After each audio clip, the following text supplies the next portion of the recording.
Yo, how's everybody doing? Sorry, there's no music today. I don't even have the it on. There you can see the folding chair next. I don't actually live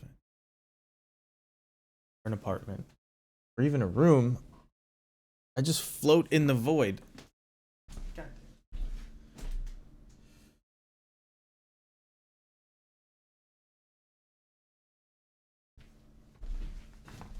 Ugh. And if I don't keep floating in the void, you guys will, I don't know, stop watching. Anyway, this may be a short stream. Not even sure. Uh, uh, we got another 5-0 recently. That I played off stream because I've just been super busy. It's been 5 days since I've streamed. Um, Trying to pull up the list. We got a 5-0 with this list. I'll show you the proof that I got the 5-0. How about that?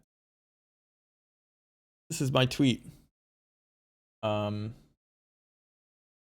see the words of the tweet. Fix that. I think midnight queues are softer, but I also play way better when I'm not streaming. Way less punts and misclicks. These are the matchups we're about to go through. Blue-Red Murktide, Bant Blink, Blue-Red Stoneblade, 8 cast, Mono Black Karn. You can see the mid-range matchups. This looks more like a control deck as I was playing it. They're out in full force. There was an aggro matchup that we just kind of bulldozed through. It all felt pretty decent, but it was all late night stuff when, you know, normal people go to sleep. So it's me and the sleep deprived people playing against each other. This list, Ashiok was never relevant. Battlecry Goblin felt great. It starts here with ASAP Furk. This is Blue-Red Murktide, so we're going to front load it with relevant content. We lost the die roll. But I don't even know if I guess we kept this hand. Not knowing what they're on. They start with Dragon's Rage Channeler into Mishra's Bauble. I think we win game 1, although I don't remember. Munitions Expert, obviously a good draw. You're a little bit behind when they start on Dragon's Rage Channeler, but we're just thankful they didn't start with the Ragavan. Spike will tell you that dashing Ragavan on 2 is a mistake. I'm not really sure. We choose to take the opportunity to play Mog War Marshal. Now, Ragavan can't really get through if they don't have a way to fly over. You know, this gets worse. No idea if we're going to pay the Echo or not. They consider it becomes a 3/3. And they hit us for 3. Just play out the Ragavan regular. The 3 turn isn't that much. You know, you can deal with it. Not a huge deal. So this is a free, I don't want to say free attack because you're kind of hoping that they... Here, let me gather my thoughts as I explain this play. So we didn't pay Echo. So we can only attack with one of our goblins. We didn't pay Echo probably because we have this Munitions Expert, right? So here, they have 2 mana up. Could be Counterspell. We swing in because if they block with Ragavan, great. If they choose not to block with Ragavan and then they try to kill one of our guys to get Ragavan in, great. So like this is just a smart attack regardless of what our play is going to be. They're obviously not going to block, right?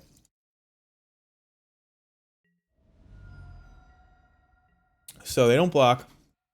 We play Cavern. I think I put them on Counterspell here, given the breeding pool being left up.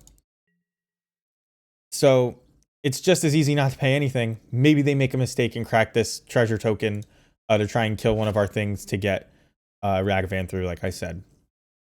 So given that they don't do that, I think I decide that they're not on that. And I think I flash in this Munitions Expert to try to kill Dragon's Rage Channeler right here for 2 reasons. Number 1, they're not going to attack with the Ragavan past this. Number 1, they probably don't have the removal. But number 2, don't really care about the Ragavan, right?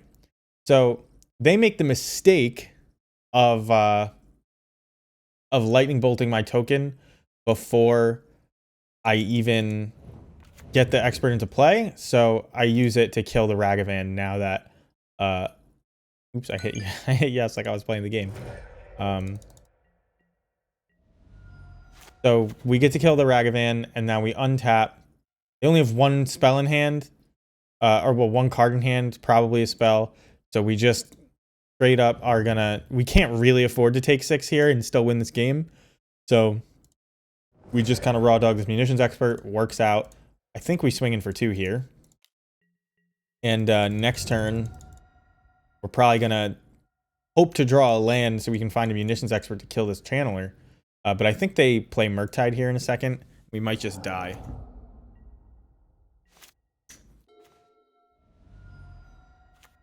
Man, watch this. I wasn't even thinking. It's just a bottle, so I was drinking from it. I already poured this stuff. Okay, so all right, that was a weird play I just did. I wish I could back up, but obviously Magic Online's a great program, so you can't do that.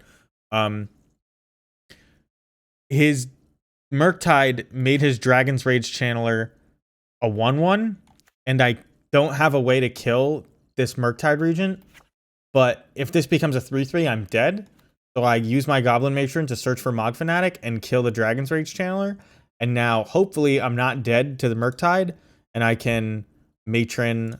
I can Matron for a Munitions Expert after drawing a land. That's like our hope here. That or just kill him with, you know, some other form of damage. But he has the Bolt. So we lose. Game 1 to Blue-Red Murktide. Now, we know we're going to win the second 2 games, so let me tell you this right now. I never board in Leyline against Blue-Red Murktide, and you shouldn't either. What do we do? Against Blue-Red Murktide, we bring in Hitotsugu, and with this sideboard, that's probably it. I think at the time I might have had a Chalice in there. Let me see. Oh man, I don't even have a picture of the list. I probably haven't changed this since then. Yeah, so we definitely bring in the 2 Hitotsugus, and that might be it. I may Necromentia, but I don't think so. I wouldn't Necromentia now if you ask me. But we win these games. No ley lines, right? Maybe I board in like 1 or 2 ley lines. You could do that. It's just not a good card. Pretty much, like, you don't want to draw it off the top. All right, let me start this over. Oh, god damn it. So we keep a Vile hand. And, like, why is this good? It's good against Murktide. It's good against Dragon's Rage Channeler. It's got Aether Vial. So if you draw enough stuff, and you're going to have to draw something if you want to win, you're going to do good. And you really just want to pile a bunch of 1/1s into play. So not only can you kill a Murktide, but you can kill them with Battle Cry Goblin. They natural state our Aether Vial on their turn 1. So like, that's fine. I think here I just play out Mog Fanatic and say go. So like, they slowed us down 1 turn, but not even really, right?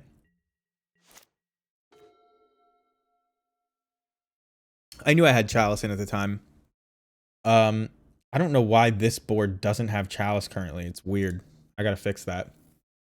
But yeah, it was 1 Chalice, 2 Hitotsugus. That was the board. And you board out 2 Boggart Harbingers and a Kiki-Jiki because they kind of stink. Like, Kiki-Jiki's okay in the long game, but yeah, they consider at the end of my turn. I'm just gonna hit the do the whole turn button. They got nothing, so this must be Archmage's Charm, which means, like, don't play a counterable spell, probably. So I probably just go with Ringleader here is my guess. There's the Hitotsugu. Yeah, so we're going with Ringleader. We'll see what we get off of it. Ringleader comes down. We get Trashmaster, War Marshal. So you bring in Trashmaster just in case they have Corporate Orb, because I did see it in some MTG Goldfish sideboard. And we're just going to keep putting on pressure. They bolt our Ringleader, so it's like, you know, 3 for 1. We drew 2 Goblins. They use the bolt to kill it. Okay for us. There's a Dragon's Rage Channeler. We have the Munitions Expert. We have the Hitotsugu. I want to say here that I play Hitotsugu. Although I think what happened... that may be bad to have resolved Murktide. So it looks like I'm getting ready to play Chalice and then decide not to. So I'm going to play Mog War Marshal. And then they counter it. So now I'm like in the clear, right? I purposely played something that they would counter, like with the mana that I couldn't, you know, just to make it look like I made a mistake. And then I played Chalice on 1. So now it's like all I have to worry about is a Murktide, and their Murktide can only be 1, 2, 3, 4. It's like a 6/6, and I have Munitions Expert. Well, all right, so then it goes poorly, and they somehow wipe everything. I think they were gonna... Why did I do that? I can't remember why I did that. Must have decided they didn't have Murktide, that or I'm just like terrible at this game.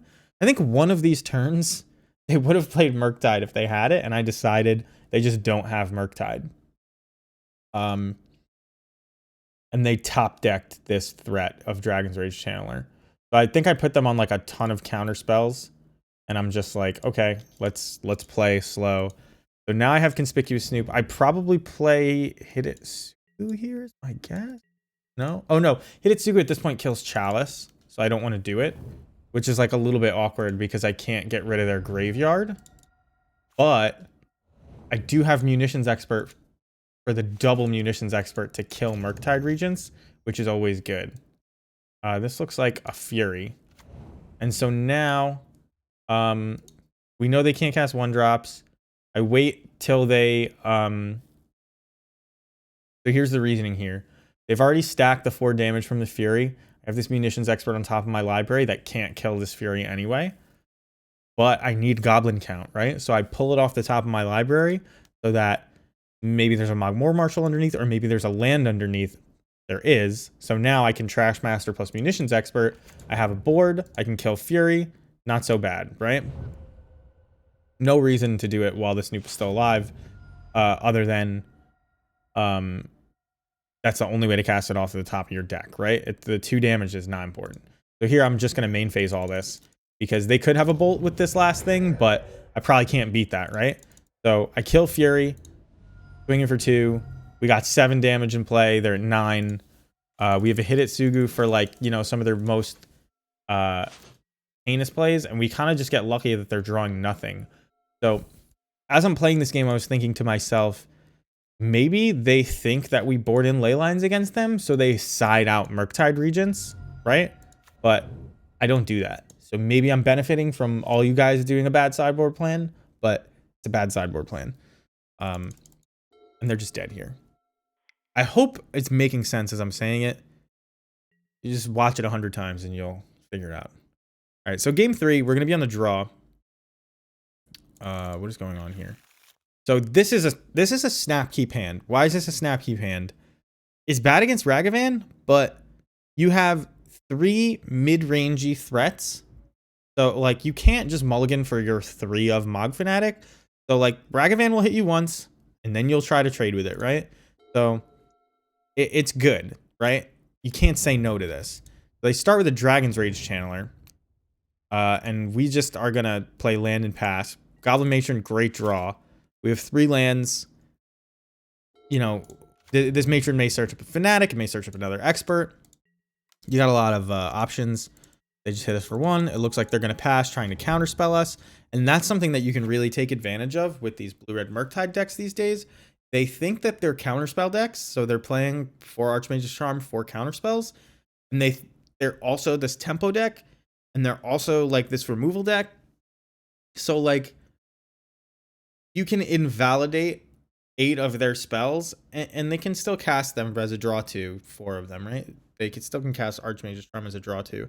But you can invalidate some number of their spells and plan just by drawing one of your lands, right? Like, you don't really have to do anything special, and sometimes your hand will just line up really well against them. And I think that may be what has been happening in these games. Like, they keep these Delverish hands with 1 threat and counter magic, and we just like don't do anything. So here I'm passing the turn hoping that they consider into consider. So like, because it's not consider into consider. They left open mana, right? Which means they've got something to play. Counterspell, consider, lightning bolt, whatever it is. But one of them's a fetch land, and a lot of people make the mistake of cracking their fetch and then not having protection up for their Dragon's Rage Channeler, right? So we're waiting for them to do something. They consider, fine, still can't make a move because they could bolt our Munitions Expert. But if they crack this fetch land, we can make a move. And the reason that this play was possible is because even if consider found a unique card type. The Surveil found a unique card type. And this instant found, well, I guess you kind of gotta get lucky here. You have to hope that they don't find the 3 unique card types to go with the land. So they only get to go, like this land doesn't make it a 3/3. That's what I'm trying to say. You have to get a little bit lucky, but it's not that lucky, right? Creature instant land. Now they crack it. We're gonna flash in Munitions Expert. They don't have any mana because the fetch land's activation is still in the stack. There you go.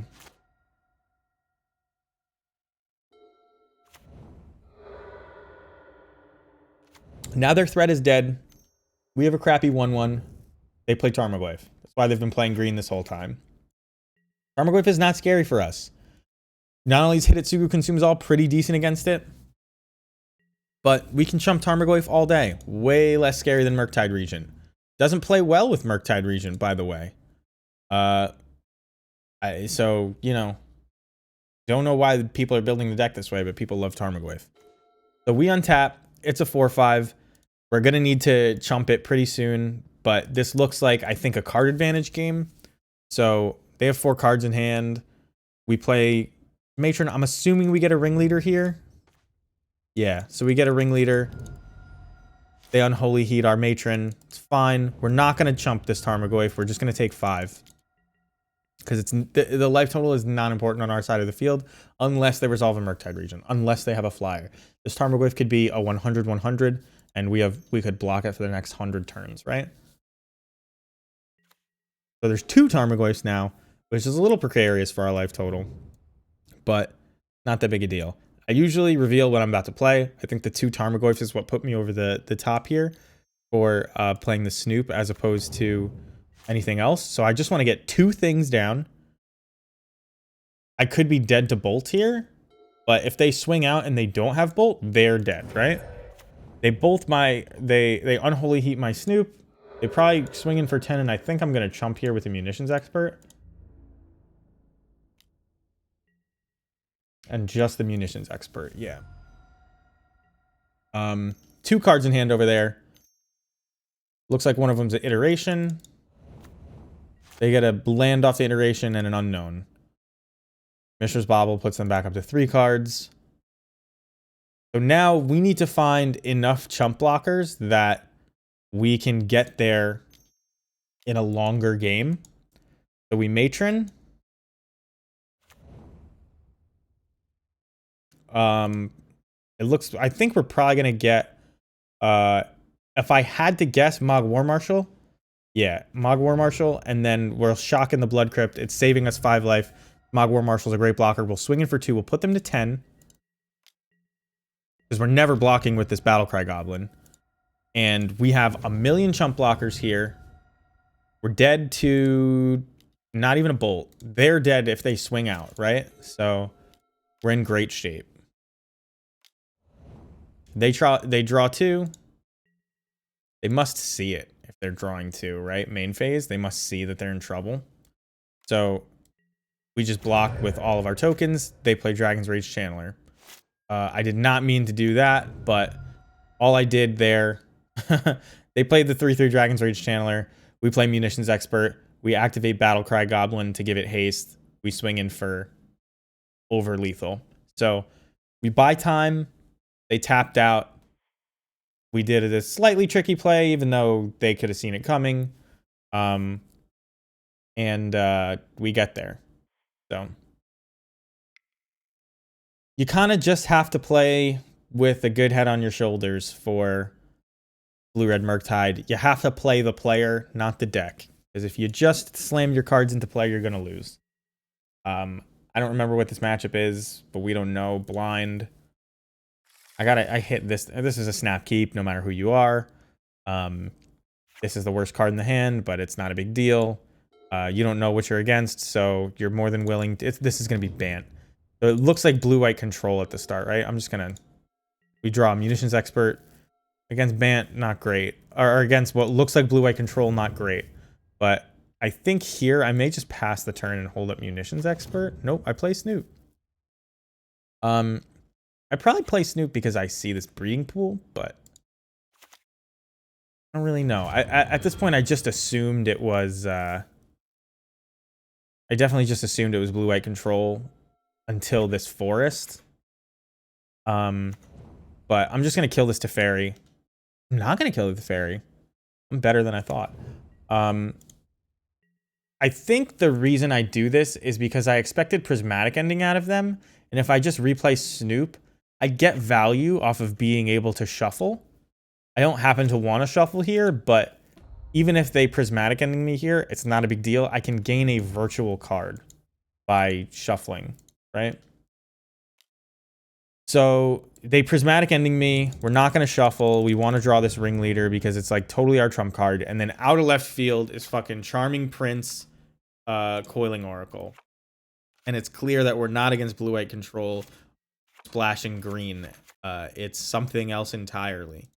So once you see this, you should expect like Ephemerate and stuff, especially Charming Prince is like a little mini Ephemerate.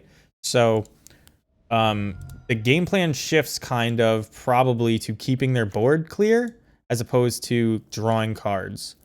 So I'm going to Munitions Expert the Coiling Oracle because they can't get value right now. And then I'm going to Munitions Expert Teferi because they can't counter it right now. They could Solitude me, and they do, to save their Teferi, but that's okay, right? They just 2-for-1 themselves to save, you know, Teferi that isn't going to draw them cards anytime soon. And they're a flash deck, mostly. Like, they're on Ephemerate Solitude, so their Prismatic Endings are a little bit stronger because of the Teferi, but that's about it. So they draw a couple cards with Charming Prince. I think we just end up a little bit too far behind here, but I don't remember. This is an important point. I think that I notice here. We use a lot of resources to get rid of this Teferi. Because we're not going to have like many chances. And these creatures kind of stink and they have Ephemerate up. That's the thing. If I were to point these Munitions Experts at their creatures, or even just attack the Teferi, they get value off an Ephemerate. So like force them to hold it up. That's what I was doing there. So the Eternal Witness back, I think a Solitude. Yeah, the Eternal Witness back Solitude, which is like really good against us, right? We draw a Mog Fanatic, which is a really good draw on this board. It's still clear that they're holding up Ephemerate, and they may not have it, but they're at least representing it. So we're just going to fill our board up and try not to interact. We're not going to pop this Mog Fanatic until they target something, etc., etc. I don't attack. I probably should have, just to keep the board clear, but again, don't want to give them value on Ephemerate if I can avoid it, but there was probably a good attack there with the value Ephemerate. So here, they swing in with this Eternal Witness, and I think I block it and regret it. I block with Matron, and recently I blocked something, I think it was a Solitude, and they Eternal Witnessed it back. And I was like, oh man, that was really dumb. But I couldn't figure out why I should care that they're attacking with an Eternal Witness and why I should want to keep this Matron around. So I blocked it. I think it ended up being the right play. I don't remember. But as I was making that block, I was really unsure. So Harbinger in these late game situations is actually a great draw. You can decide if you want card advantage or whatever. So here we play the Ringleader. I wonder if I thin here. No, I don't. We get a Sling Gang and a Matron. Fantastic hits. We're just like, we know they have a Solitude in hand. So like, we can't put anything in play that's important, i.e. this Sling Gang Lieutenant, but we can just like, you can see I'm like not, I almost attack with this Ringleader because Icevan Quaddle doesn't even have Death Touch right now. And I think the reason I decide against it is because I'm just trading these two Ringleaders for a Solitude. And like, I don't think that that's that good a trade. Like, I don't care about the Solitude in play other than ephemerating it. Maybe I should have done it though. But they could have just double blocked, right? They don't even have to trade the Solitude. So here they block it. They attack with it. And this might be where they get it back with Eternal Witness. But they just don't have it. So like they want the Solitude in the graveyard. So now I play out this Snoop because I have the Shuffle. It's uncounterable. Oh no, I don't play out the Snoop. What am I going to find here? I decide to play the Matron. I wonder what put it over the edge. I guess I Matron or a Munitions Expert would be what you get. Yeah. And we're just going to hold? Yeah. So they target me with, or themselves with this, which is like pretty good. It shuffles a bunch of gas back in.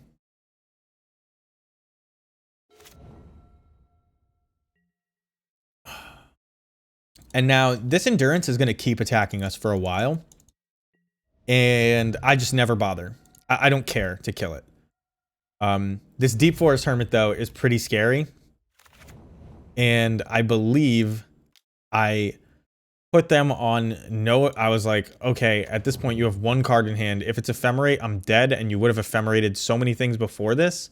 So, like, let's just see, like, let's just kill this thing. And it works out.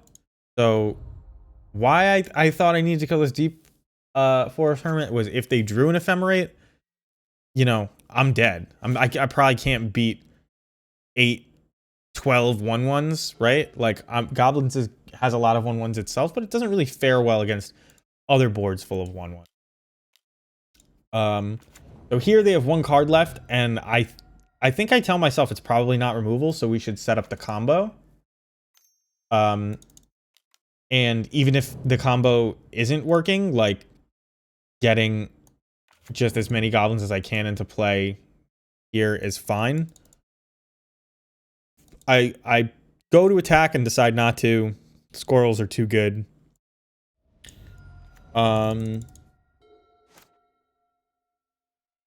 See what they've got. Sorry, this has just been like in the way of the board state the whole time. Notice how little we care about Esper Sentinel. It's pretty interesting. So they attack with just Endurance. I block. I think I block and sack to the... Oh, no, I probably kill... Yeah, I kill the Coatl just so they can't blink it and draw cards. And I'm like slowly shutting off their outs is the idea. But, like now if they draw an Ephemerate, it's okay. It's not great. There's a Solitude. It's going to take out the Sling Gang, I think. No, they take out the Snoop. Thought I won by the combo this game, but I guess not. So we sack the Snoop to the Sling Gang. That's it. We knew there was a Cavern on top. We're about to just like dump our whole hand into play and then put something good on top with Harbinger. Reload. I think we put Pashlik Mons on top. I don't even remember. I cast Mogwar Marshal. Yeah, I put Pashlik Mons on top. And Pashlik Mons will kill them. So there's a Solitude. They take out my Sling Gang Lieutenant, and now I just have this Pashlik Mons. I sacked the Mog War Marshal token so I wouldn't have to pay Echo for both of them. And I think I regret it because of the Solitude attack. Yeah, I could have just blocked the Solitude instead of doing that. But now I have Pashlik plus activation, so I can stop some lifelinking and slowly whittle away at their board. And I think I make a mistake here because these blocks are actually complicated because every creature that dies gets a trigger. So this Goblin token will trade with this Solitude. This Boggart Harbinger will trade with this Solitude and kill something else on the way out. But I think I stupidly sack this to keep them from gaining life. And I kill this Esper Sentinel when, like, in reality, I could have just killed...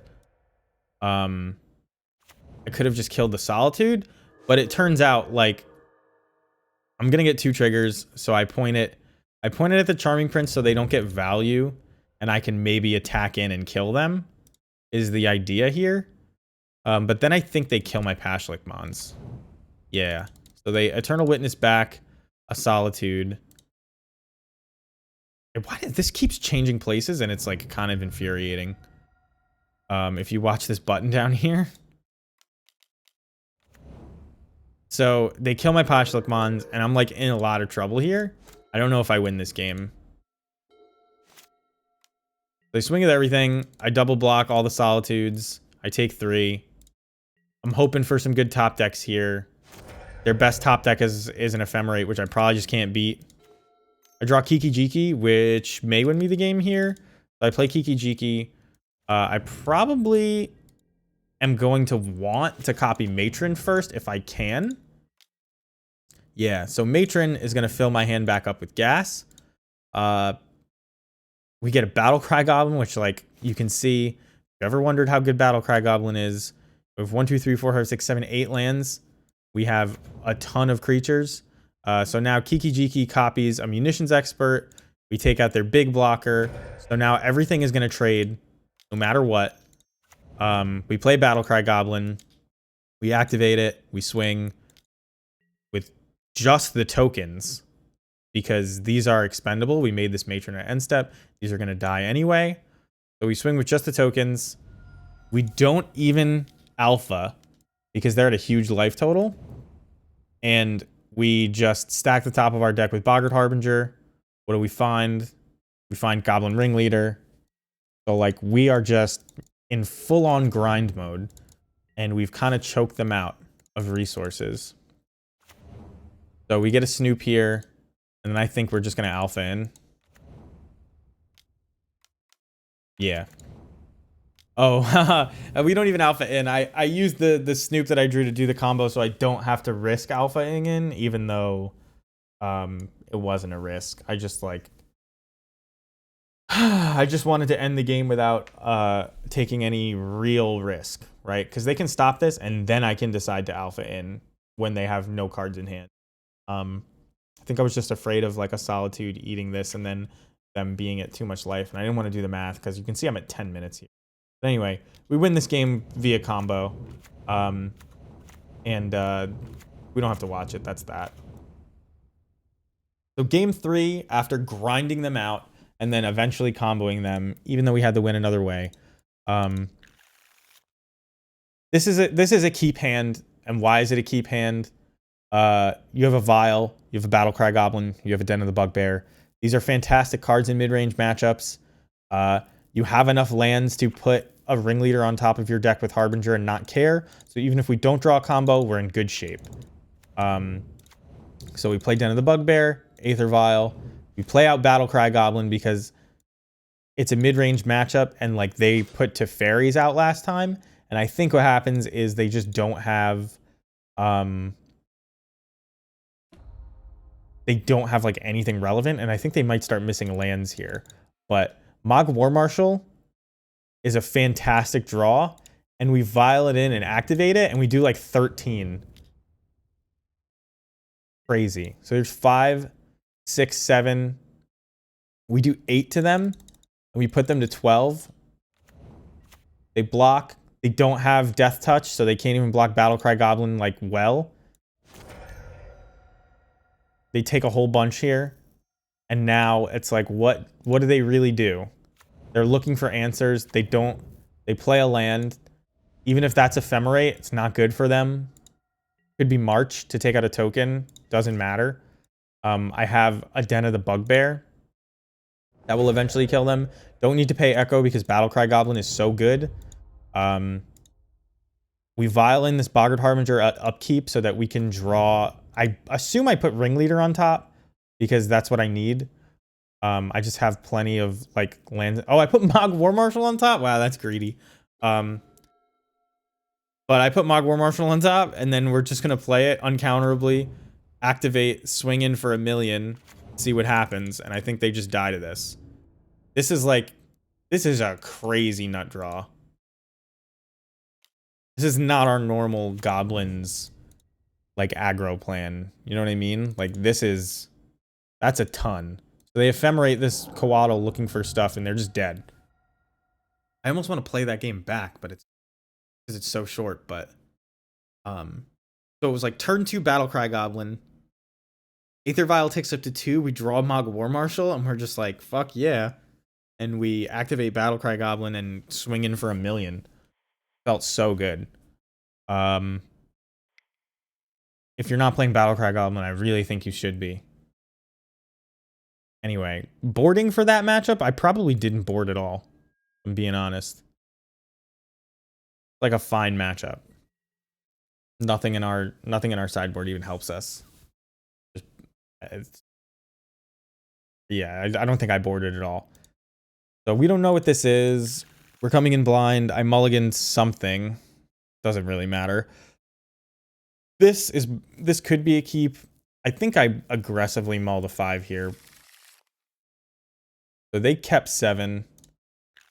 I mull the 5. I get 2 Kikis, but I get a Snoop and a Matron. So we're going to keep this. We throw back both Kikis, obviously. I think this is 8 cast. Or is this Blue-White Stoneblade? I think again that they're on control. And it's like, I just need to get pressure in. And I probably... Yeah, so at upkeep, I play Munitions Expert off the top because they look like control. So, just, I need lands. I wanna draw more cards. A 1/1 is good enough. So I play the Munitions Expert off the top of my deck at upkeep. We go to draw step. We draw Cavern of Souls. We're going to play Cavern of Souls, hit them for 2. If they had Prismatic Ending, they would have used it, right? So at this point, we know they're not on that. They're probably on March instead. Field of Ruin, though, which is going to make this Cavern of Souls worse. But they let me get to my main phase. So I'm going to cast this Ringleader if I can.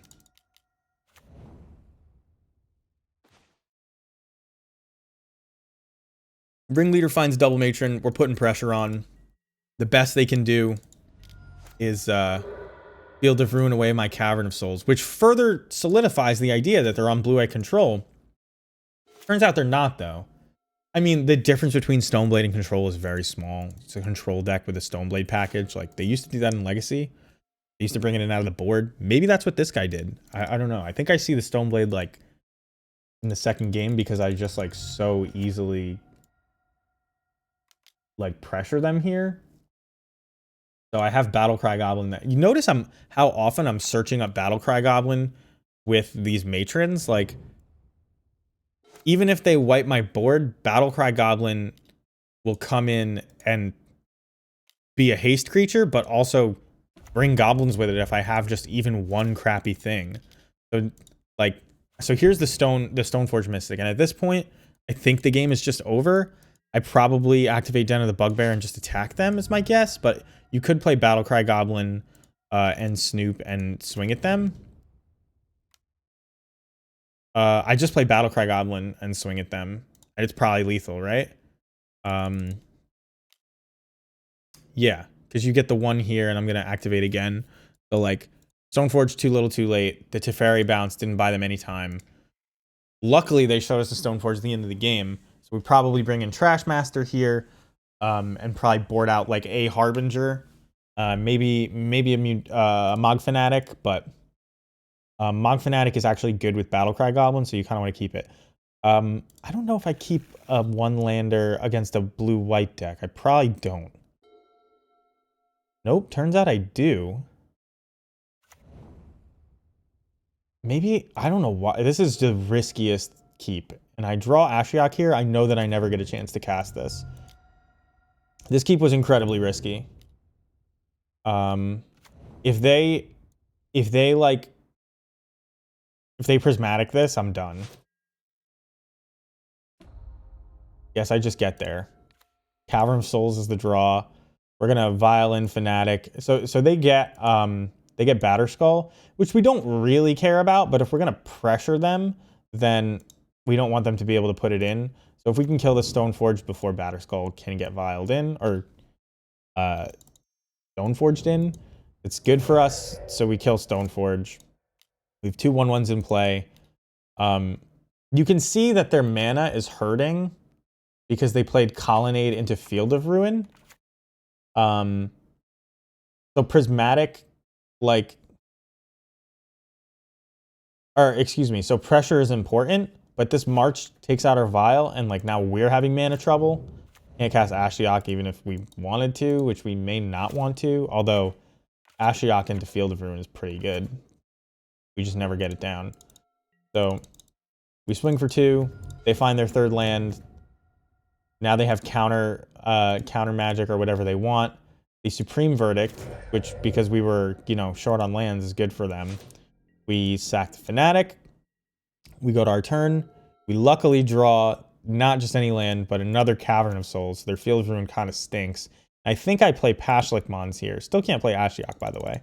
We play Pashlik Mons because Boggart Harbinger means you won't draw land, and we do need to draw land. So it's coming up right now. They play Teferi. They bounce Pash. I think I... Okay, so here we play Matron. We're going to try and get something cheap, I believe. We grab Battlecry Goblin. It's just so good in these mid-range control matchups, right? 3 mana here for them. They cast Teferi. This is big Teferi. And so it's like a little bit scary. Best draw right here, definitely land. We don't get it. So we're probably going to... So we attack... I think we attack big Teferi because we're hoping that they minus on our Aether Vial this Teferi so that it's just gone and I don't have to worry about it. So we attack big Teferi. We play Aether Vial. And we play Battlecry Goblin. At this point, if we're so far behind that I'm just like resigned to, you know, losing if they draw any good spell with this Teferi, we have to make sure they don't draw it soon. I probably boarded in. Oh, I think I was like trying to play this Ashiok, and like my mana is fine for everything else I could cast. So I grab the Swamp. And they just like relentlessly attack us with these Field of Ruins, which kind of stink, and they're wasting their mana and kind of spinning their wheels. But here, I think this is a Solitude they have open, but I don't know if they actually play it. We draw Snoop, which I think I identify as one of my only outs at this point. Like that, this Aether Vial just like somehow gets this Snoop in. So I say that I know this is a Solitude, so I don't attack. And then I'm going to play Pashlik Mons because if they Supreme Verdict me, like I get to kill something. And here's the Solitude. So we had the Soul Read on that. They Solitude our Pashlik Mons. I think they swing at us for 3, which is a mistake.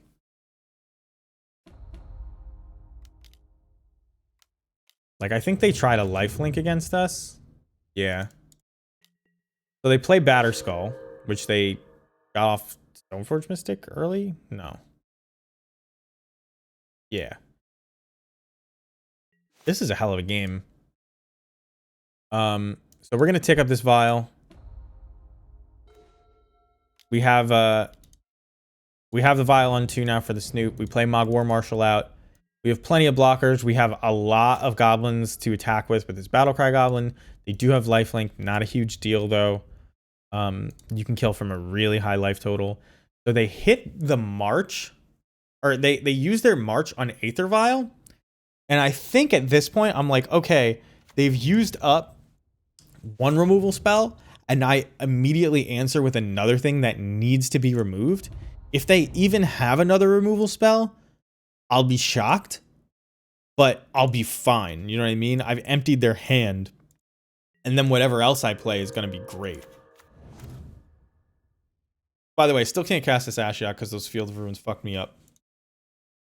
Put me on all basics. So,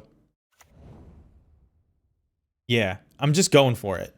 Like, the 2 Marches being used and the fact that they're like a Supreme Verdict deck, I was like, it's now or never. Like, they have big Teferi. This is like a board state that I'm losing in, and they just don't have it. I pass to their end step. Then they plus. Well, I pass to their turn. Then they plus Teferi, and I'm saying to myself, okay, this whole time they could have made a move at sorcery speed. I can't beat instants, but now, like, I'm going to have to move at their end step anyway. So I'm cutting off all of their sorcery speed removal as outs to this combo. So I respond to the Teferi thing. They Archmage's Charm looking for an answer. They don't have it, and we just kill them. So we're 3-0. Who's this against? Bob the Builder. So we're 3-0. We beat Blue-Red Murktide, Bant Control, and Blue-White Control with Stoneforge Mystic in it. And we are on the play with a pretty... This is a... I think I keep this hand in the dark. Yeah, because you have Vile and Expert, so like you're good against all the Ragavan decks, and you're good against any counterspell deck. And it turns out that this is a Saga deck, which we're fine against the Saga deck just in general. I'm gonna buy a lot of time with chump blockers and killing, you know, relevant stuff. Really cool thing that you get to do with Vile here. You can kill this Patchwork Automaton because it's got Ward 2. But we can use 2 mana from the Vile, basically, to Vile in our Expert, and then pay the 2 with our Caverns. So we wait for them to cast another Patchwork Automaton, and we kill the first one.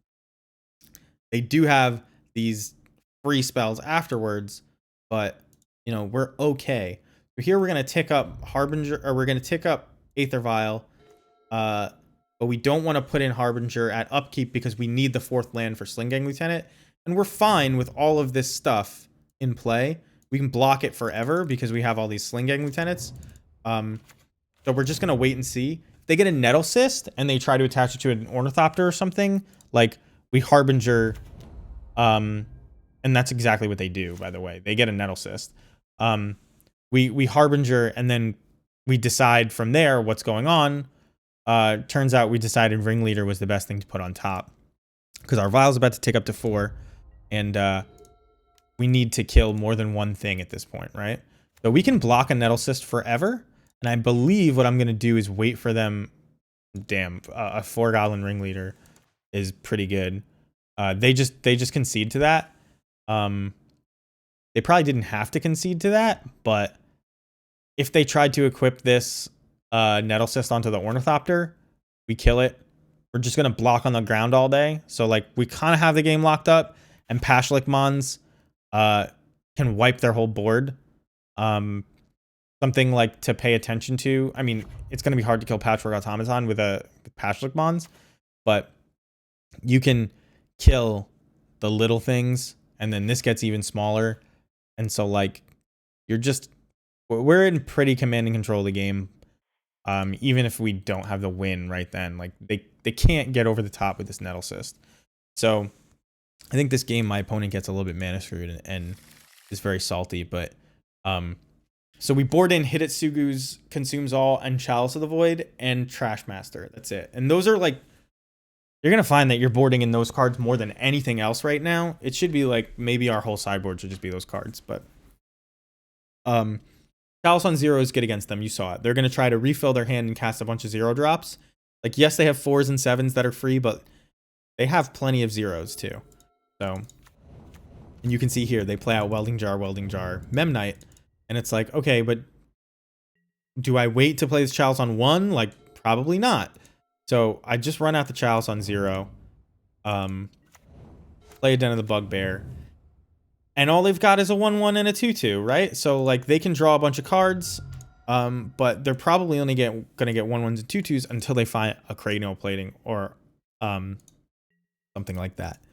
So this Munitions Expert, it doesn't really do anything on this board. So now they have 2 Thought Monitors, but apparently the cards they drew are 0 drops because they can't cast anything. So we take the opportunity of them being tapped out to see if we can get one of these Welding Jars out. We just end up killing the Memnite, so no big deal. Once they have these Welding Jars in play, these Thought Monitors are extra deadly because a Nettle Cyst equipped to it, I'm going to have a hard time killing the Thought Monitor, so I'm gonna need to kill it many, many times. So I was hoping that they made the mistake of regenerating their Memnite. They don't. So we save our life total a little bit, not the biggest thing. We Boggart Harbinger, we put Snoop on top because we have the second Harbinger, and they're probably removal light, right? That's the play here. So they play Patchwork Automaton.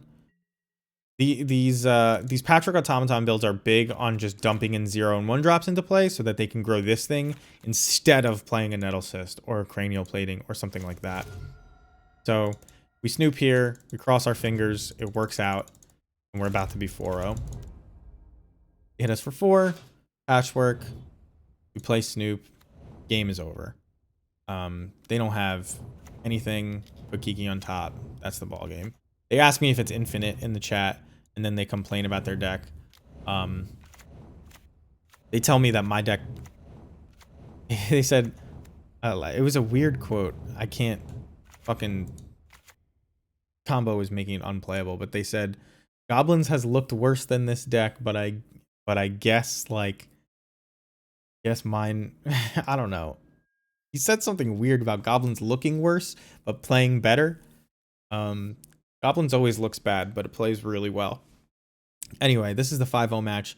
Turns out it's against Mono Black Tron. This is a snap keep in any matchup. Turns out they thought sees us. We don't know what we're against yet. Turns out it's against Tron. They take our Aether Vial, so we're just going to slowly commit to the board, try to pressure them.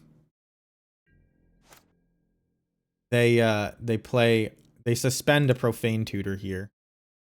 And we, I believe, are just going to cast the Snoop because we know what we're up against at this point. And many of their removal spells are Invoke Despairs, and they can play Karns that you need pressure on board for. Battlecry Goblin on top is really good, though. Something you can do that I haven't done yet is you can play Battlecry Goblin's ability at upkeep while it's on top, so you don't have to spend money on the Goblin itself. But it hasn't been relevant yet. It's just something that I'm interested in doing. We draw this Battlecry Goblin, and I think we're going to end up playing this Matron. Yeah, we just want to get...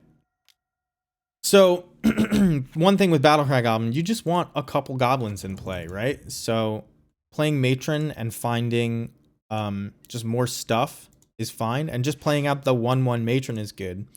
So, you're kind of hedging as you go through the whole thing. The Profane Tutor comes off suspend here. You don't know what they get, but you assume it's this Urborg that they, or this Cabal Coffers that they play. Which is just mana neutral right now. Like, it could have been a swamp, it would have been the same. But they grab a Karn. Karn gets Walking Ballista, which is usually bad news for us, right? So I decide that I want to kill this Karn no matter what. Because if they get, like, another Walking Ballista or something like that, I'm screwed. So I sack the Matron to get 3 damage in play. We draw Kiki Jiki. Not great, but, you know, it's fine. We have 3 damage in play. They play a Walking Ballista, which needs to... Oh, no, they go with Lily. And I think I sack Skirk. Because the Walking Ballista that they've revealed is, like, scary enough. They make me discard? No, they haven't even activated Lily yet. Yeah, so they kill that. Now I can kill either Lily or Walking Ballista. I have no idea what I picked, to be perfectly honest. I think I pick Lily, but I'm not sure. No, I probably pick... I think I pick Ballista because it's too much of a wild card, and I never get it right how my opponent is going to play with it. So I just kill Ballista. And they don't even sack to kill Expert. They just let it happen, which is a mistake. Not the biggest mistake, but, I mean, they do end up wasting a Fatal Push on it, so probably a pretty big deal. They make us discard. I think I discard Kiki because I can't come close to casting it right now. We draw Fanatic. We play that in Mog War Marshal. This Battlecry Goblin is perpetually, once you draw it, it's like, okay, if I get to 4 lands, this is like a really good play. And like even later in the game, it's a great play too, with 6 lands and such. I don't have 4 lands. I believe I discarded Lieutenant here, but I'm not sure. Yeah. The obvious tiebreaker being I can actually cast this thing. So they're top decking. They don't have anything great. So I pay the Echo cost and go to kill the Lily. And I draw the land and just play Snoop. So now, unless they do something crazy, they're pretty far behind. They play a Lily and they... Wait a minute. Something weird happened there. I think they played Lily. They made me sack a creature. Yeah, they made me sack a creature. And I was like, okay, I'll sack Snoop. Let me read this. Because that was a weird turn, and I think I made a mistake.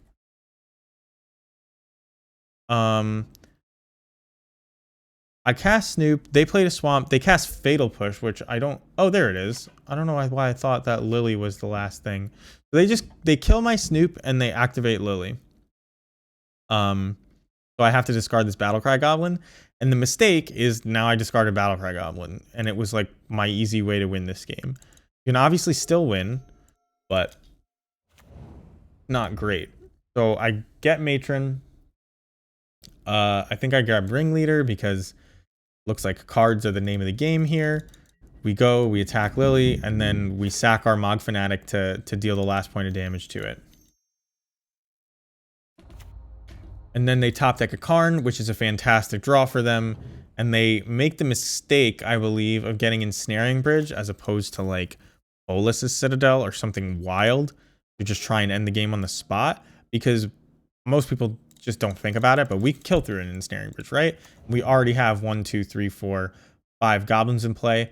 Pashalik Mons is going to make it even easier, along with this Sling Gang Lieutenant. And so the next like point of contention here is like, number 1, hope they don't top deck anything insane. But number 2, how do I like sequence this Pashalik Mons or Sling Gang Lieutenant? Especially once they get Liquid Metal Coating in play with this Karn, right? Because I need 4 mana to play the Sling Gang Lieutenant. But do I run it out first or second? So they are going to, I think, tap down my Blood Crypt. And I draw a land, which means that I'm good no matter what. Like, you could take the extra long play of playing Matron and killing this Karn with a Fanatic so that they just definitely can't kill you with this coating. But at this point, I want them to rely on the coating and maybe make some bad decisions with the Expedition map. So I play out Sling Gang Lieutenant knowing I'm going to have the lands. Oh no, what? I started to play Sling Gang Lieutenant. I play out Pashalik Mons knowing I'm going to have the lands anyway to cast Sling Gang Lieutenant. Because I have 5 in play.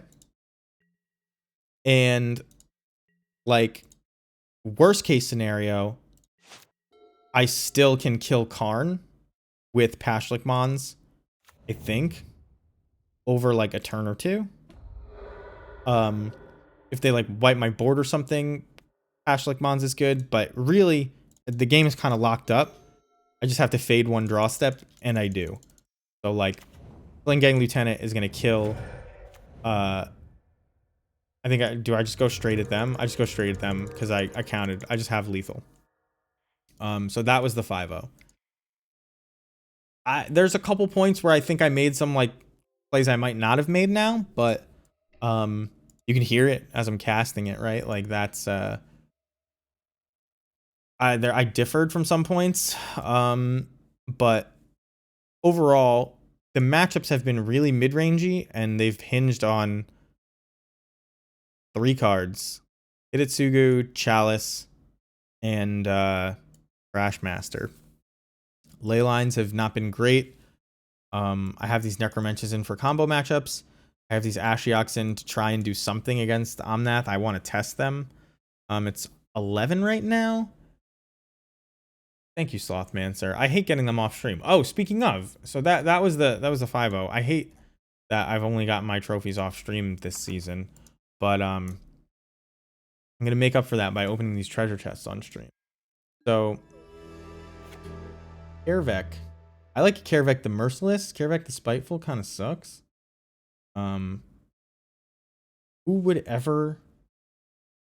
Like, this isn't even opponent creatures. This is just other creatures. This is so bad. Okay. Oh well. 10 play points. But yeah, I'm gonna probably start... Oh shit! Oh shit! We got a Boseiju! Having someone else to play off stream? Yeah, that's what it is. We're gonna sell that Boseiju, right? The Draxus Spectre. Unearth. 20 play points. This is why I have so many play points, by the way. Because I've been opening the chests now. So this is Lizolda, the Blood Witch, on the Rakdos Right Knife. And Kervek and Lizolda are black-red cards, which is why I know who they are.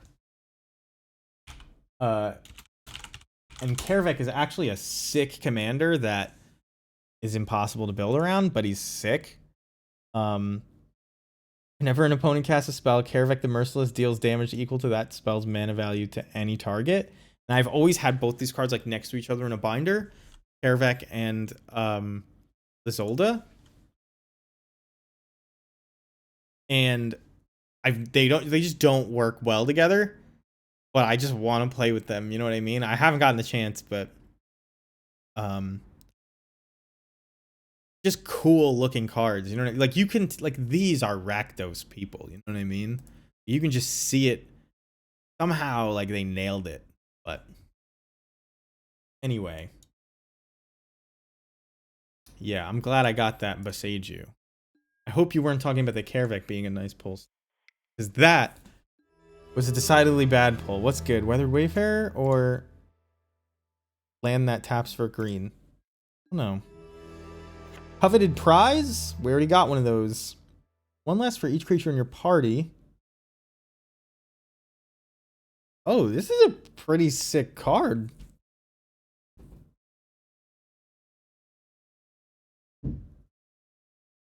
Changelings only count for one piece of your party, right? So 4 changelings is a full party, but 1 changeling is not a full party.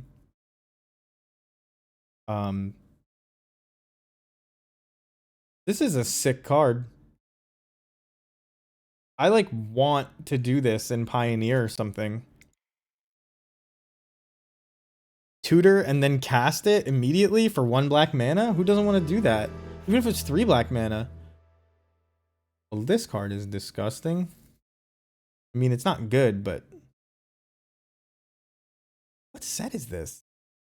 This looks like art that came out really recently, and yet... It's not. Maybe it is? I don't know.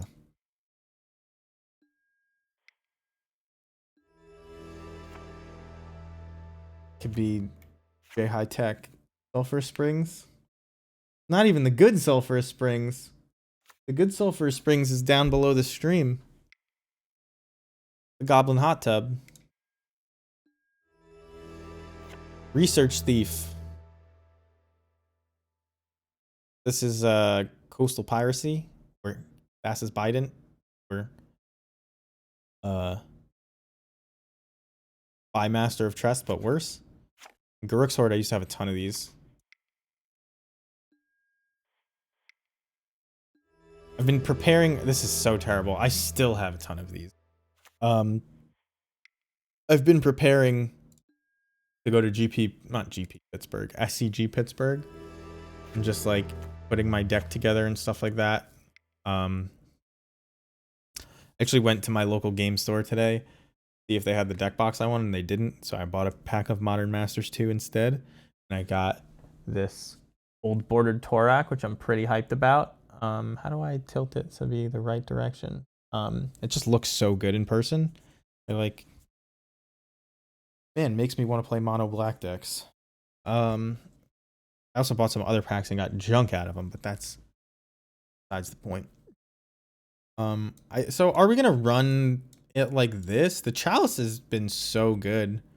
I just am like trying this instead. Leyline has been worse. Yeah, that is a sweet pull that I got today. Where are the rest of the cards I got? I don't think there's anything else good. I got a Quirion Ranger. I got a mirror box. I bought a pack of Kamigawa and got a mirror box, which I don't think is good, but people are playing it just because it's fun. I guess I'm gonna. I mean, Ashiok seems so terrible. Like, it doesn't seem good. I think it would be better as Battlecry Goblins, but I mean, I haven't been able to cast it yet, so let's just try it again. Why not? By the way, it wasn't back-to-back trophies for me personally, but as far as the Black-Red Goblins deck, the last 2 times I queued with it, were both trophies. I queued a bunch of Yorion Goblins leagues in between. Those didn't go well. I mean, I think I 3-2'd both of them, but the Black-Red deck on fire lately. Don't board in 7 to 8 cards, CPB. That is the problem. You need to not be boarding in for cards in those matchups. Like, this is a fantastic hand. Just don't do that.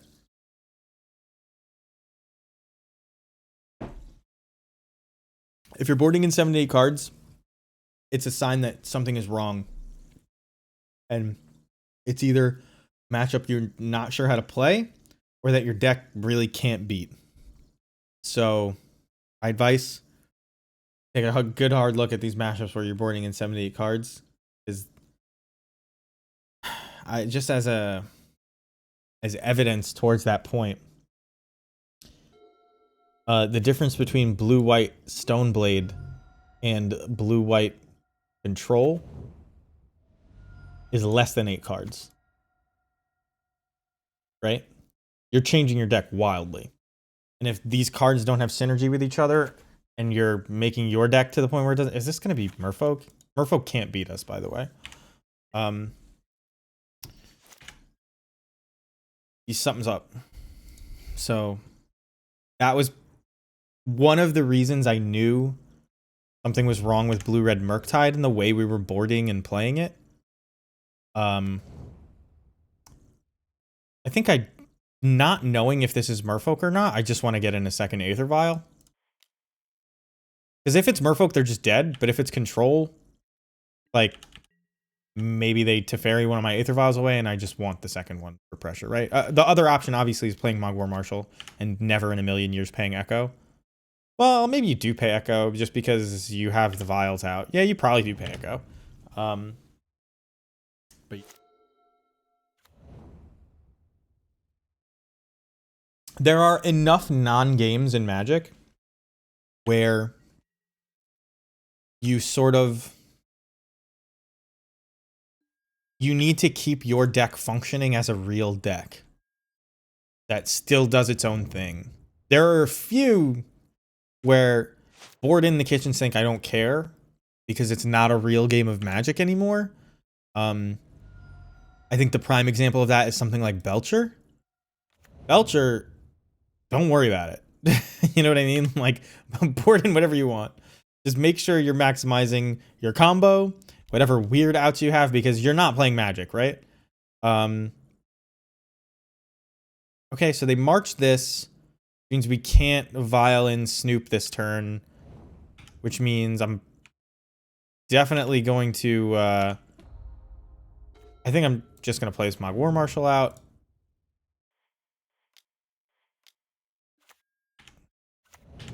It's good against Control. We'll pay Echo. We'll try to tick up our Vial. Maybe they'll Teferi this, but we have a lot of pressure for a Teferi. So, not Merfolk. Basic Island Go. Could be a lot of decks, actually.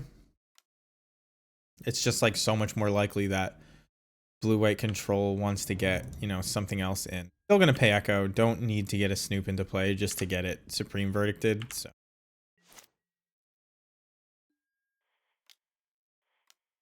They have used up a lot of removal, though, on non-goblin targets. And Battlecry Goblin is a fantastic draw, as it usually is. As it usually is. If we draw land, they're at 13. We play Battlecry Goblin. Maybe they counter it. Maybe they don't. I don't know. Let's say they don't counter it. And we just get to activate it. We do 2, 4, 6, 9, 10 damage to them. Pretty good. But we wouldn't do that. We just wouldn't cast it. Because it doesn't kill them. We'll just hold off. Wait for it to be lethal. Wait for them to tap out. Do something awkward. Here comes Teferi? No way. Stoneforge? Teferi. Alright, you gonna bounce my stuff? They bounce my token. So we're gonna kill Teferi. Just hit them for 1. I don't need to play Battlecry Goblin, but I think I'm gonna try and get value off of Harbinger. I think I'm just gonna kill Teferi, put Ringleader on top. And I know Joker recently said that we don't want to draw lands after this, do we? Let's do this before we make a mistake. He said these Seer Step pathways aren't free, and they're in here so I can cast Necromentia and Ashiok. That's why I have them. But I gotta be honest, they have almost always felt free. You only need 1 black mana, maybe 2, to function. So, like, don't really get the thought that this, like, these could be basic mountains and it wouldn't be a big deal. Like, that's why you're playing Seer Step, because, like, double red's your most difficult casting cost. Red is the most important color in the deck. You don't want to cast half your black cards without red cards already in play. That includes Munitions Expert. So, Seer Step is really good land for us. If they were ever to ban fetch lands, play a bunch of Seer Step pathways. So they don't have a 4th land. They may have the not gonna cast into an Archmage's Charm. Just gonna wait.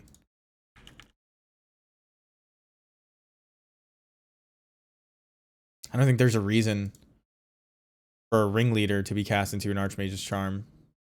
I guess I could cast Snoop. So they evoke a Solitude. They pitch March of Otherworldly Light to do that, which is interesting. Yeah, you got my Mog War Marshal. That's alright. Thing dies.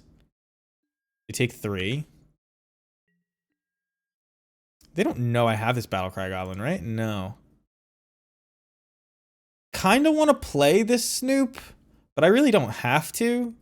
But, like, if I play the Snoop and they hit me with, like, a big Supreme Verdict, which they need to find a white land specifically for, I can just untap Ringleader them and, like, hopefully draw a bunch of cards. They'll be at 6, so why not play the Snoop? If they counter it, it means that they're not casting Archmage's Charm for anything else, but it is just straight up counterspell. That's fine. We don't let them search for the land, I suppose. There's some positives to that. Especially when you just have like a bunch of game-ending spells in hand.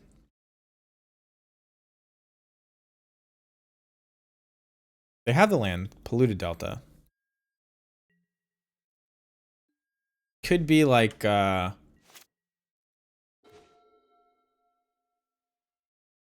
Cryptic Command. So I'm just gonna attack and we'll play out an Aether Vial and pass.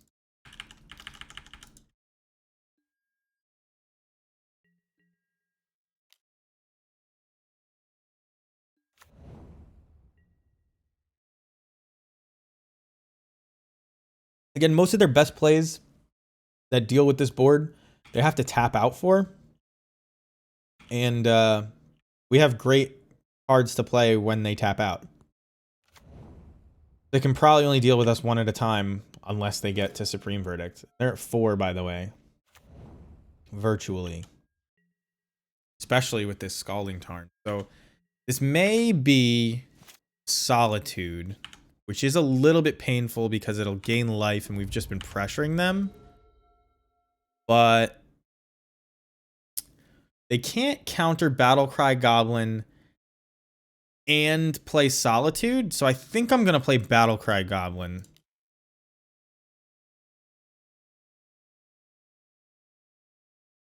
So now they have to decide what's important, because this is definitely lethal. But all of my creatures will...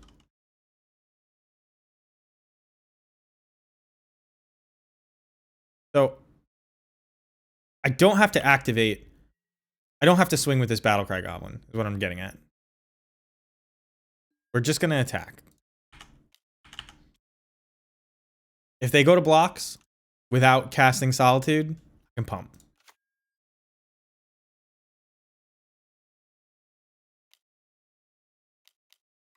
Maybe I'm just supposed to...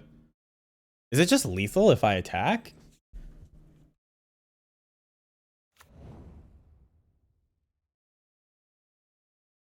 Maybe I'm supposed to attack. Maybe that was a mistake. Because I swing with this. Then they do it right then. I think properly played. Oh, that's interesting. All right, properly played, they would have, even if I would have played and activated, they Solitude the Battlecry Goblin before I go to attack, so I don't get the token from it. And now they made this weird attack, so, or this weird thing, so that's fine. Just gonna pump. Now these trade. They're at 7. This Battlecry Goblin, I think, is lethal next turn if they have nothing. Like, easily lethal with Snoop plus activates. They each do 3 damage. Alright, so the Prismatic ending that instead of my Vial. So now this Snoop comes in uncounterably. And they know I have... They know I have Ringleader. I think I just... Because of the Vial, I play in the Snoop?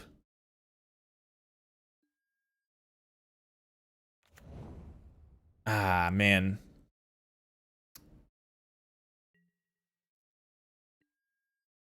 You think they're F6'd? No, they're not F6'd. I really want to get this into play so I can draw.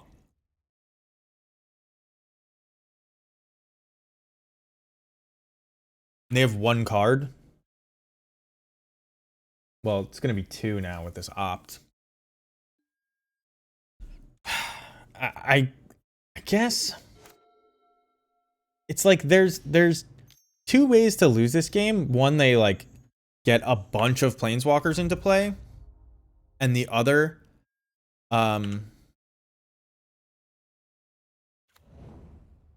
you like overextend and then you just have no cards in hand, right?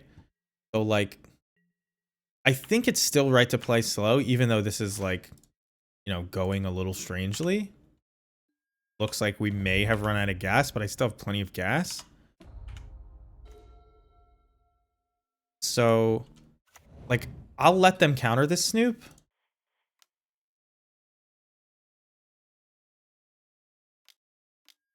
Okay, so they counter it. That is what they had.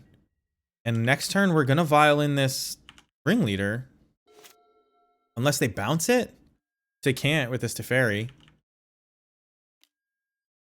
They opt, looking for something. I guess another Teferi is like one of their best draws here. But I assume they're just like... They put a card on top.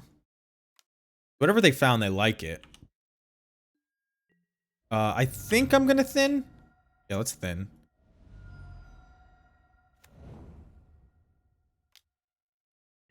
I don't think we missed on anything. Like, we didn't put anything on the bottom that matters. So you can see here why Aether Vials are so good in general, but against control, like, just this ringleader, there's nothing they can do about it. They can kill it, but it's gonna come into play. And we just refilled our hand in a big way. I don't have to play anything here. I'm gonna see if I can kill Teferi. Might be a Solitude. If it's Solitude, what do I even do?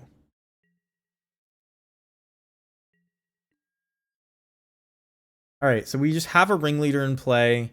We're obviously gonna violin this Snoop at end step. I don't think I want to commit both of these. Maybe I do. Yeah, what's the big deal of committing a Mog War Marshal, right? Like half the reason it exists. To be so bad that they can't counter it.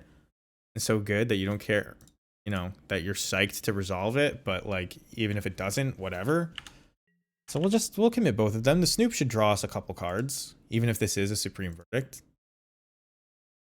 And the Snoop will have Virtual Haste and we'll have, 3 damage in play. They'll be at 6. It's gonna be tough for them. They're gonna use Castle Vantress here.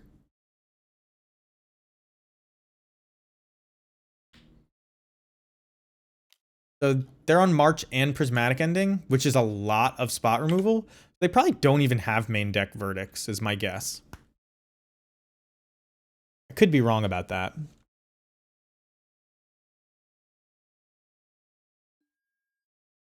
They put 2 cards on the bottom, which, believe it or not, feels like they're searching for verdict specifically. I don't know if that's like too intricate a read, but if they were content, if it's Wafu's list, they do. Well, here comes a verdict if I've ever seen one. I'll take 2. Not gonna trick me. I think most of them run 1 or 2 main. Yeah, so there's the verdict. We sack the Fanatic. We get a 1/1 token. We play out the Snoop. Auntie's Hovel on top. Give me something better underneath that, though. I am not going to tick up the Vial. The first one. I will tick up the second one. Cavern is not what I wanted, but they are dead in 2 turns. So, hopefully, I guess we just play this. Solitude is like one of the worst things we could see here. Because it blocks and like undoes a lot of the stuff we did, but don't know what they've got. Looks like we're going to get to untap. I think I'm going to say no to both of these. It'd cast an uncounterable Kiki if it came to that. But they're going to... What a silly time to... I'm tapped out, bro. Like, what are you doing? You let me get all of the information anyway. Whatever. Well, not attacking. Like I said, Solitude, one of the worst things we could see here. Now they should have scryed there at upkeep. They cycled Raugrin Triumph. Hey, guess what? No blocks.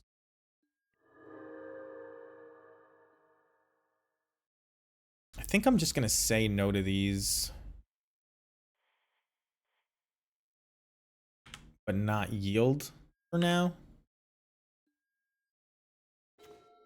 That's pretty good. In fact, that might win us the game. Especially since this Aether Vial's at 4.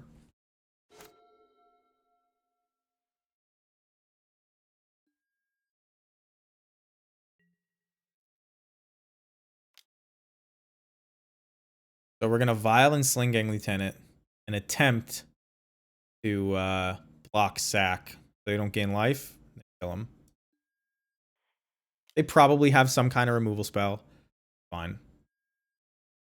There are a lot of uncounterable things we can do that just draw us a ton of cards here.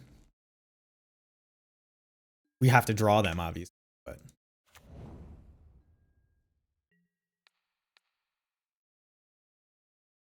so when you sacrifice it before damage, Solitude never actually deals damage. So they're left with no blockers and no life total cushion. We have 3 power, and then we can just kill them. I don't need to attack with Sling Gang. This could be a Solitude here. So maybe I don't do that. Although, I don't think I'm beating a Solitude by leaving the Sling Gang back. So, like, why do it? Memory Deluge, looking for what? At sorcery speed. Land plus Teferi? You're even more dead if you find land plus Teferi.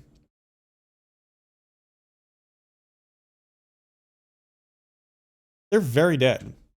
I guess Solitude, looking for Solitude to pitch cast. Which is fine. Again, that's like a 2-for-1 that, you know. And I understand that they just cast Memory Deluge, so like counting cards is not a big deal, but in the face of another 2-for-1, we get our own back, so it brings it, you know, back in favor. We don't know what they got. They opt. Probably what they got.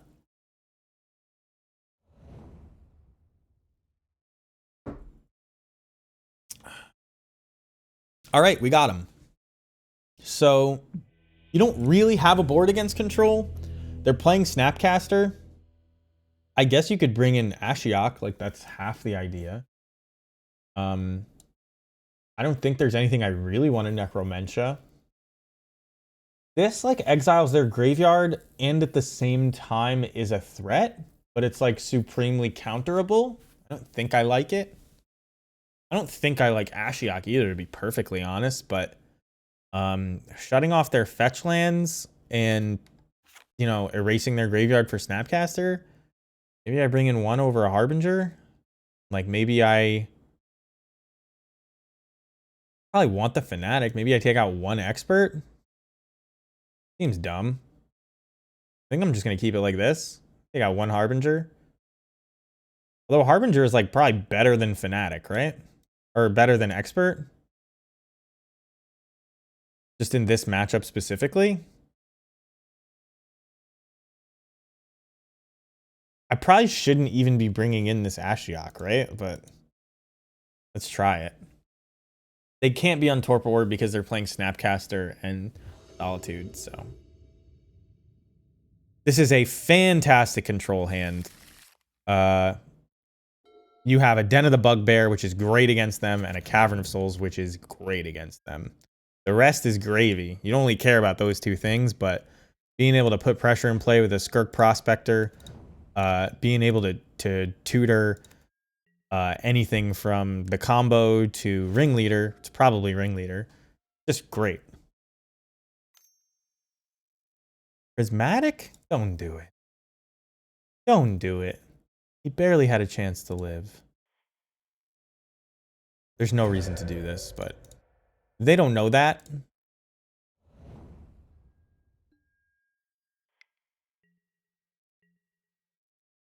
Are they on 1-lander? Oh man, I was like excited. 1-lander Celestial Colonnade is some gutsy stuff. They play Spreading Seas. And I don't care if they counter this Munitions Expert, to be perfectly honest. I'm gonna shock this in. Let him know. Let him know. Probably just gonna flash a Munitions Expert end of turn. Don't care. Just need pressure.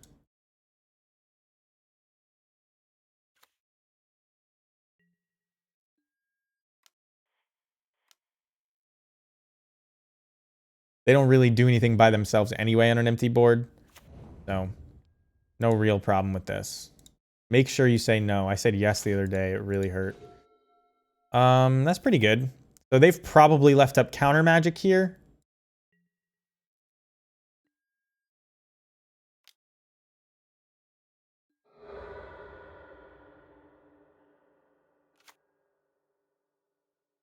Is this going to be Snapcaster?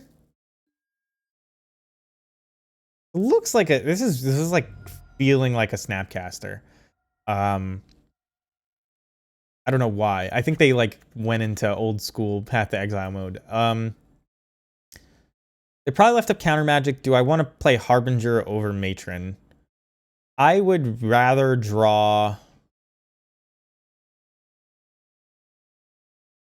They could play Field of Ruin. I've been Field of Ruin recently. Just play Matron, not be fancy.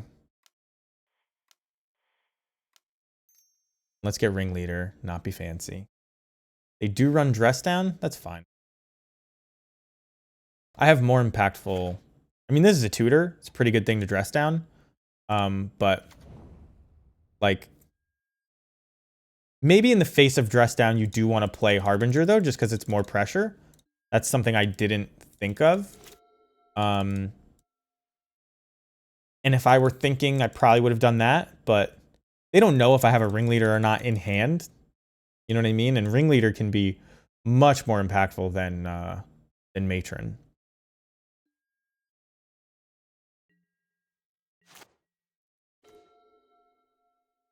I think I'm just going to play an uncounterable Snoop here.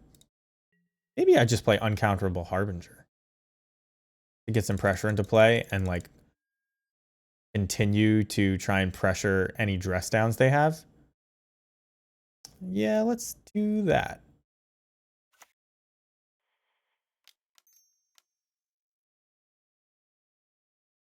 They didn't play a land, which is good news for us. Goblin Ringleader, where art thou? Right there.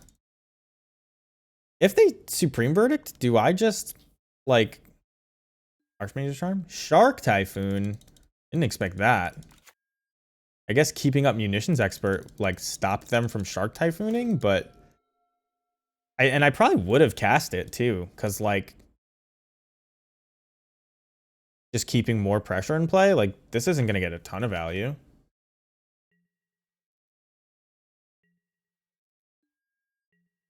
I mean, here I just definitely play Ringleader and swing with everything, right?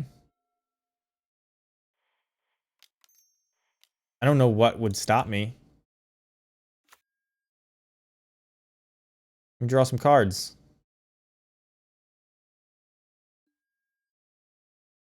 Matron and Sling Gang will do it. Those are good ones. I play the land pre-combat, not for any technical reason, just because I often forget to play them in the second main on Magic Online. Yeah, Wafo is... I don't want to make it sound like I'm... Prismatic Ending is not an instant speed. Doing more than I am. But Wafo is a really good player, and he's unafraid to test things. And so his stream is, like, very exploratory. There's no stakes for Modern, right? So, like, when he's streaming, he's just, like, having a good time, figuring out what's good, whatever. Him putting something in his list doesn't mean it's the best. He's just trying it out. Which is, like, exactly what we do here, which makes me feel good about how we run the stream. I do kind of want to get this Sling Gang into play, but I also want to get this Matron down. Like, get another Ringleader. And play something that doesn't really matter. I could have activated... I could have activated... Den of the Bugbear there. That was probably better. I'm purposely not playing Fnatic because I think they have a Supreme Verdict here.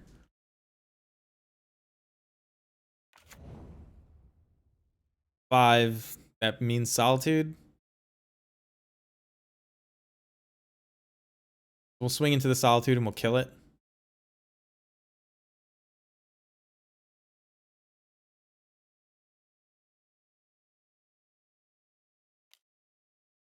Long pause. Big Teferi. Does that mean counterspell? Or does that mean they're just looking for... Let's draw a counterspell out, I suppose. Actually, is it worth... Yeah, it's worth it. No counterspell.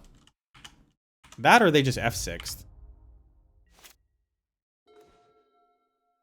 Or no, I'm sorry. Den of the Bugbear. So we're gonna attack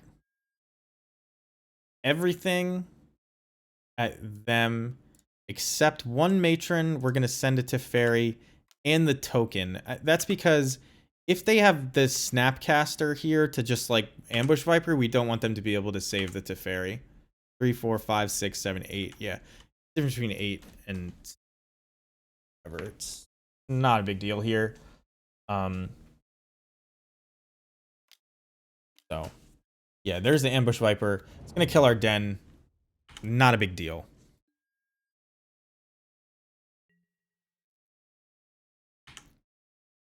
So Teferi's dead. They have 5 mana. But, you know, we have a handful of spells and they're 9. If they Supreme Verdict, which is like their best case scenario, it's still not good, you know?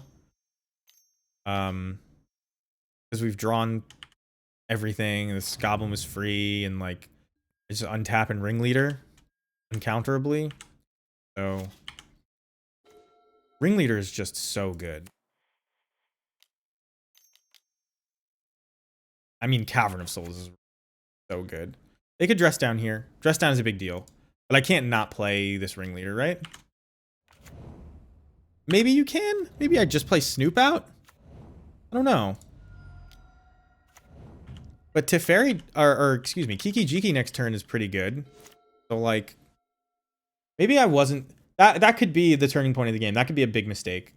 Playing that Ringleader into a dress down. I'm very bad at playing around dress down in general. I always think it's counterspell. And dress down is like a quote unquote worse counterspell, but against us, like all we want is the ETB, right? Like, yeah, it's good to be left with the 2/2, but the draw is so good.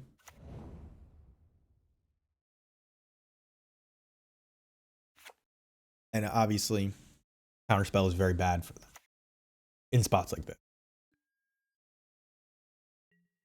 Just gonna attack them for 3. Actually, you know what? Given that they left all their mana up, and this is a Celestial Colonnade, maybe I don't do that. So my options are Kiki Pass, Slingang Pass. I like Kiki Pass better.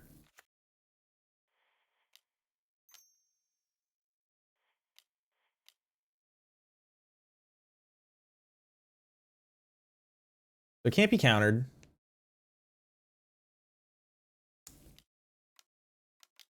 How is this? They're gonna Solitude my Ringleader before I have a chance to copy it. Sure.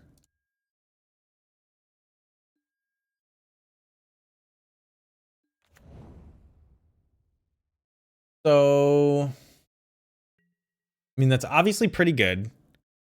They may have another Solitude, which you can't really play around in any meaningful way here. How's it going, GCS? Thank you for the follow. We can't really play around in any meaningful way. So we're just gonna like have to let it happen with this Kiki. And we have 2 really good spells in hand that we will get to resolve one way or another.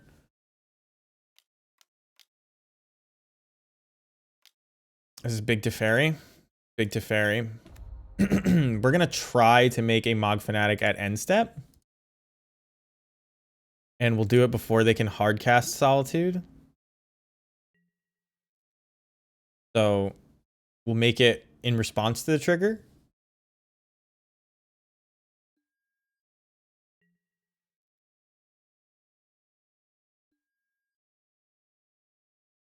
I mean, we would have done it in response to the trigger, but here we're doing it in response to both. Fine. We could theoretically untap, make another Mod Fanatic, kill Solitude. Interesting.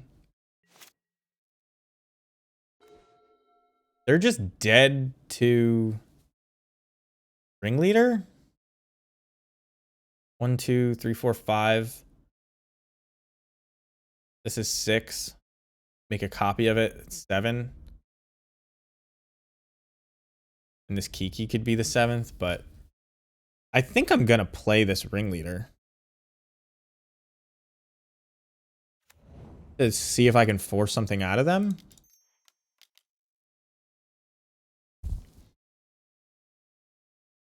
Because making a copy of Mog Fanatic isn't even that bad here.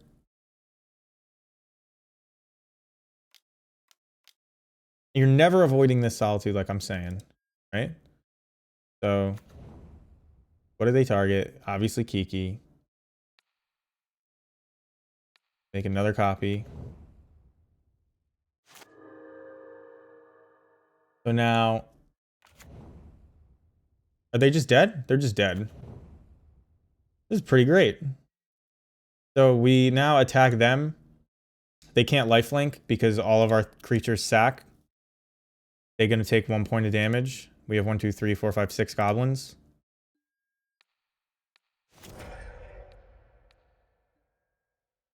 Pretty neat.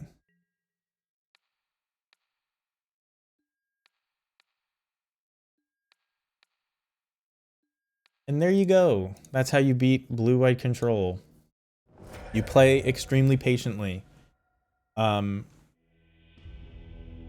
you said you mean Sling, I assume you were talking about me talking about copying Mog Fanatic, and no. I did mean Mog Fanatic. Because we thought about copying it anyway just to kill one of the Solitudes and maybe swing at their face or to Fairy. They happened to put us in a position where we actually just had the kill. We were really close. Anyway. I called Sling Ringleader? Yeah. Then you're right. You gotta finish your Goblin deck? I've been doing that myself. Because I'm going, like I've been saying, to SCG. I just did it. I hate these sleeves. Sorry, I bumped the mic. These sleeves are, like, awful. They're just regular gold dragon shields, and I mean regular, like not matte. And I usually use matte, and like they're like feel awful in my hands. Like I don't know if you guys know this, but shuffling. Why do I run Battlecry Goblin over Chieftain? That's a good question, GCS, and it's something that not everybody agrees with. But I'll tell you, I am definitely right.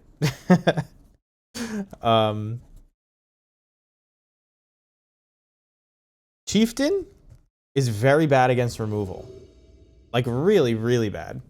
If you're relying on that +1/+1 for anything, you're just not going to get it.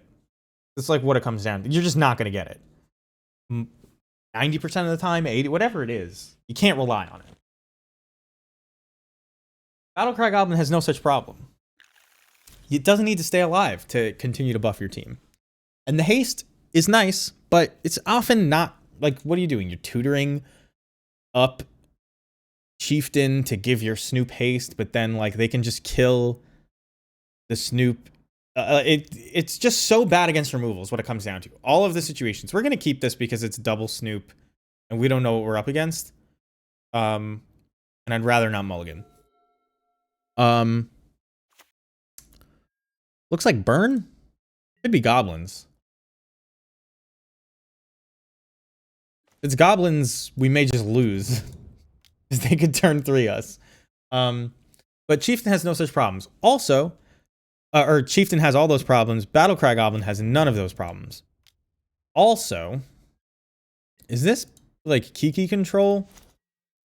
A weird set of plays here. It's Assault Loam? Blue-red means Assault Loam? Well, unless they have Loam and a bunch of shit in hand, or assault and a bunch of shit in hand, they're gonna die. I mean, I assume this is like, yeah, lightning bolt.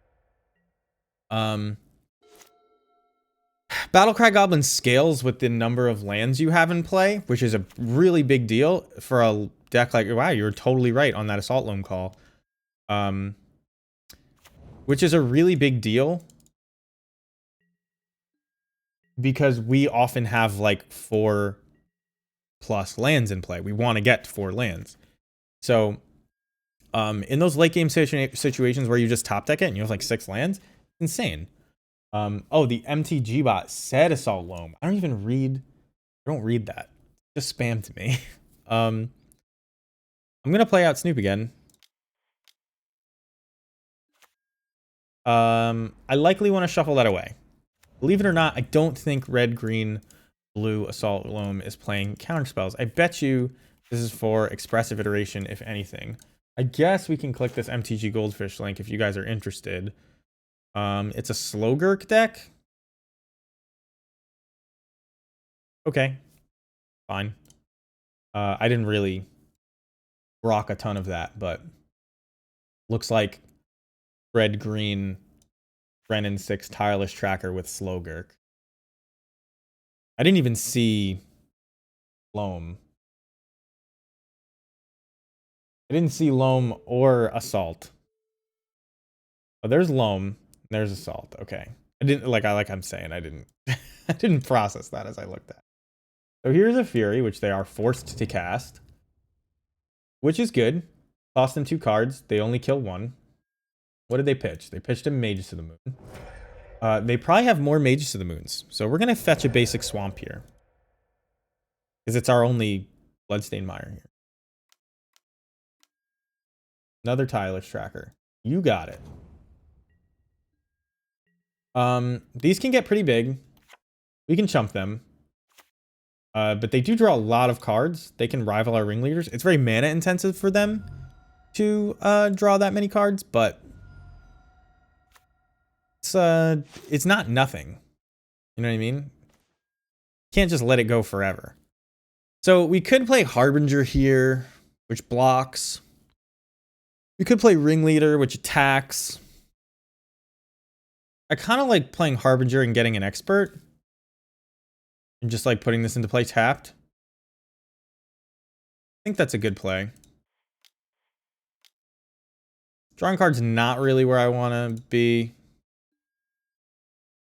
I mean, if I had another Harbinger in hand, I'd be grabbing a Snoop here because, like, you know, you're not pitching Fury if you have more removal in hand. But as it stands, I think that this will be enough. They have no removal, right?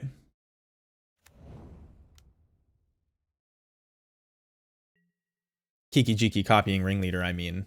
Kiki Jiki copying Expert. Anything. So, if they're low on removal, after they play Assault, it's over? Yeah, that's always true, right? I have no way to remove an enchantment, but they need a lot of stuff. They've played no fetch lands. A Loam doesn't even do it. They would need more lands in hand to discard, is what I'm saying. Do that Loam. They also can't even cast it. But 2 clue tokens is not nothing.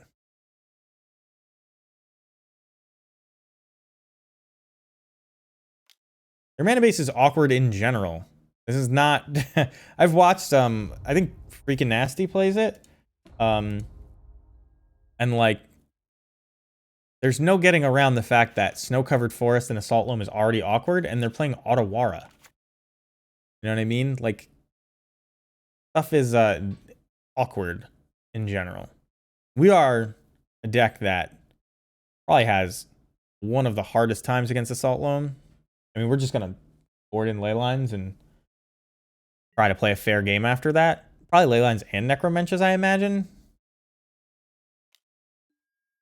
I guess I take 8. Because I need this Harbinger. Just for Goblin count. I'm dead to bolts and stuff. Ah, alright. That's game. We can't beat that. Just go to neck. Because, like, play munitions expert. Yeah, we just don't get anywhere. Well, I mean, I guess it's not over.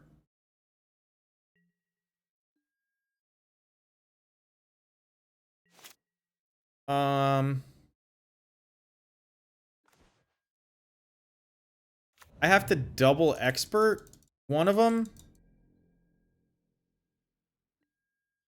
Actually, I can expert, deal 2 to both and block. Chances that works are almost 0, but like, it's an out. I don't know. Doesn't seem great, but yeah, it's a super awkward mana base. They are not trying to cast Seismic Assault on turn 3, and that's why they feel they can afford to be awkward, but I don't know if I really... I don't know if I would even do that. I've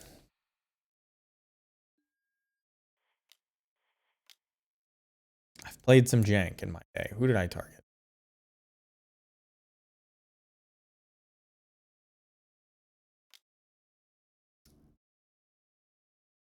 That's something.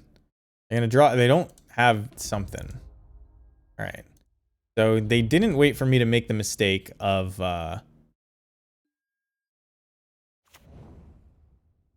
targeting one each. So I get to do this the right way. And I guess I chump block? Can't really go to 1. Kinda need to crack this fetch. This Renin 6 is gonna kill my munitions expert, which will suck.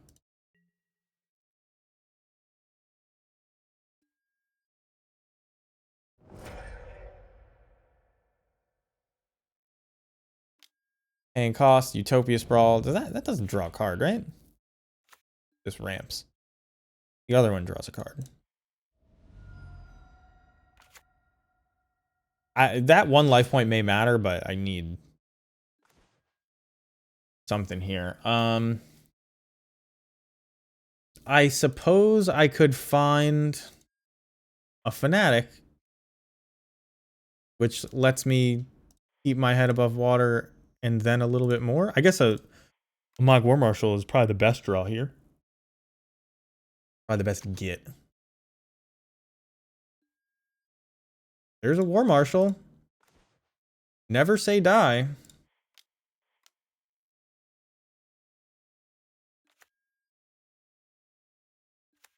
So we have to put on as much pressure as we possibly can. This can only minus... I think I have to kill it. Because there's probably loops with some of the lands in their deck and Renin 6 that are like pretty much unbeatable. And we're in a pretty precarious position anyway.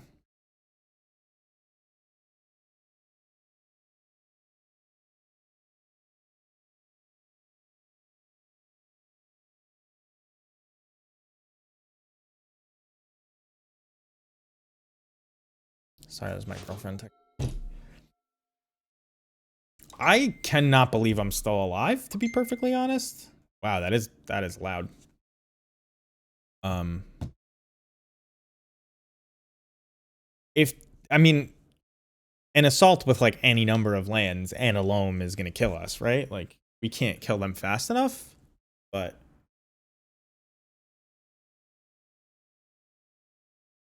we will try. I almost conceded, and we're still in it. They're over there in the tank, because if all you got to do is slam loam and call it a day, or slam, I keep calling it loam because it's assault loam, but if all you have to do is slam seismic assault and call it a day, like, you're not taking this long to make that play. F6ing, not paying echo, I don't think, because we're gonna block. Boy, would a Battlecry Goblin be good here and a Chieftain be not as good. Did we do 20 with a Battlecry Goblin here? 2, 4, 7, 10, 11, 12, 13, 14, 15, 16. You deal 16 to them. So assault here, I mean, if I'm dead, I'm dead. All you have to do is... What do you need, 2 lands and I'm dead? Guess not. You can point that at my face. You just have the 1 land in hand. You see. Good to know, good to know. 1 land in hand. Fanatic, decent. I think I'm playing Ringleader. Nothing worth copying with Kiki. Just a 2/2 haste with less abilities. Snoop. Coming in. Yeah, I mean, you play Snoop and they have to kill it. I don't think I have a way out of this, though, if they even mill 1 single land. I have to leave 1 token back to block. I'm pretty sure I'm dead. Like, just actual dead?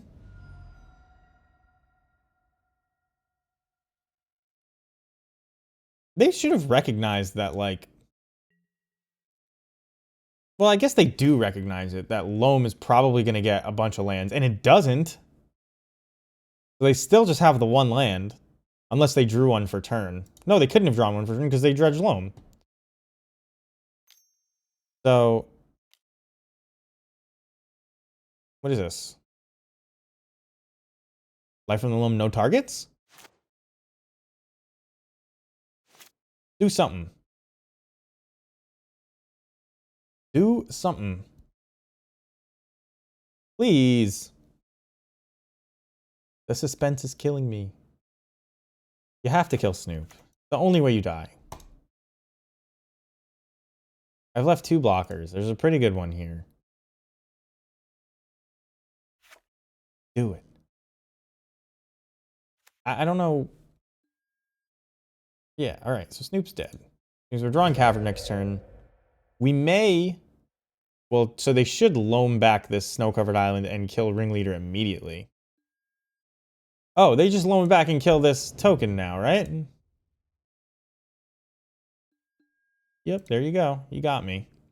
If I had seen that line, I would have conceded a while ago. I didn't see it. Okay. If I'd seen that line, I probably, Hitotsugu consumes all good? Do they have 1-drops I care about? I don't think so. Like, it exiles graveyards, but that's... Should probably just bring in Playline, right?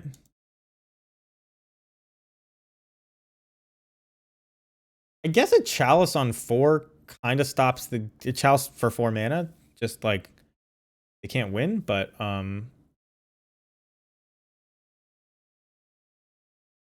Necromentia, they can't win either, right? Unless I get it late. So is Ashiok better in that regard?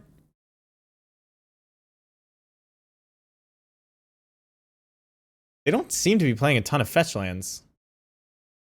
You have to be, right? That was just unlucky for them. I guess you get Utopia Sprawls with Hitotsugu. I think you just need a Leyline because the loam part of their deck is what makes them unbeatable for us. The rest of it we can beat. I don't care about Seismic Assault if you don't have an unlimited shock engine, right? So just Leyline of the Void. Necromentia may even be overboarding if we're boarding in 4 Leyline of the Voids, but I guess it allows me to like not mull deep for Leyline if I just like have a castable Necromentia in my opening hand. Not. Oh wait, I hit submit and I didn't even board anything out. Oh my god. These don't do a ton. Oh, that was a close one. Should actually probably be boarding out vials, keeping this and this in. Because we want to be able to pressure early. I hope that those made it. I almost just boarded in 6 cards and didn't board anything out. I won the die roll. I would like to play first.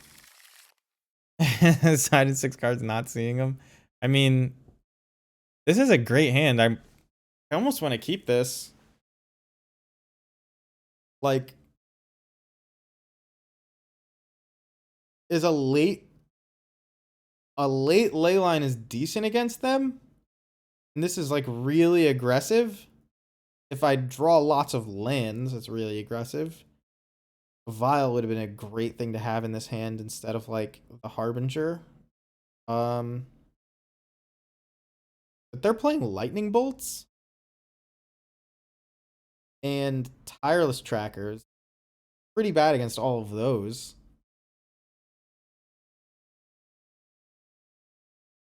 I think I want to keep this hand though. This is like,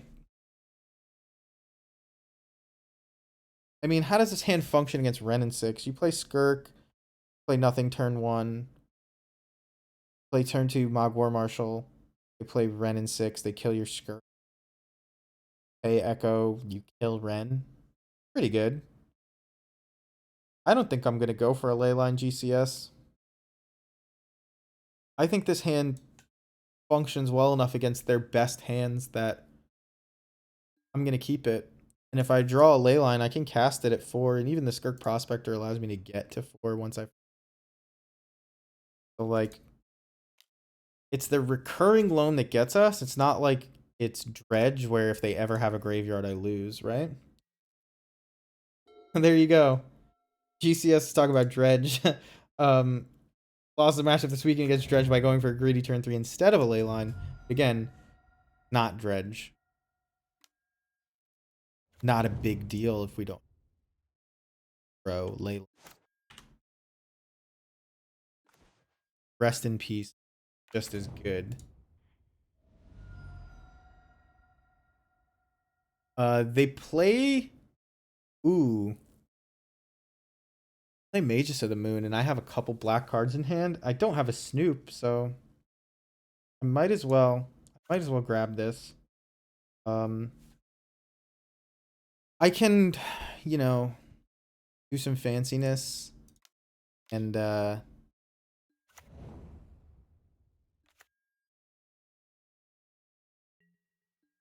an extra mana here, but it doesn't really do anything for me. I could put in Battlecry Goblin plus and then have Battlecry Goblin and 1 Goblin. Is that good enough? I don't think so. Yeah, I don't think so. Dredge opponent boarded out every pending for Thoughtseize. Biggest tilt of my life. Funny, well, they can't really prismatic this very easily, so kind of makes sense. Pretty good play.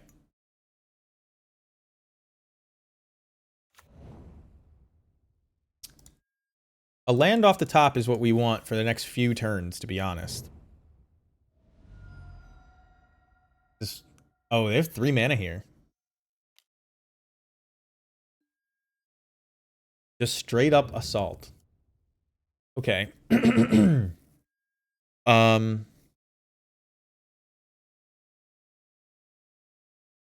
They must have a ton of lands. This plus the loam. If they have the loam here, it's really bad for us. We need to just draw lands, which means I am gonna pay Echo.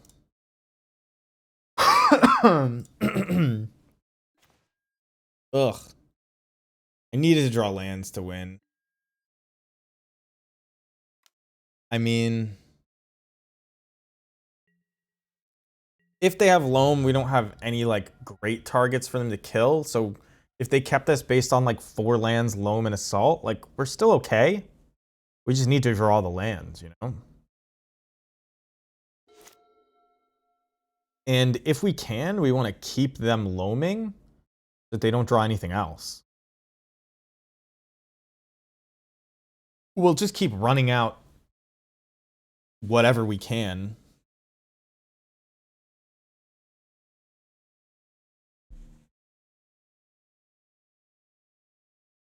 maybe it's bad to Born in Leyline and ever not mulligan for it even once, but like, and has a lot going for it. Still does. Like this, we can still win this game. We need to draw probably land to get there. I think probably land. But here comes Loam. Again, like I guess they cycled the Forgotten Cave, so they're not just spinning their wheels, like killing our stuff, but our goal is to make it so they have to spin their wheels killing our stuff, right? Then Leyline. It's a good draw. It's a good draw. Can't cast Harbinger. Yes, we're gonna cast this Snoop. Look at them. They're at 12. You know, that's something.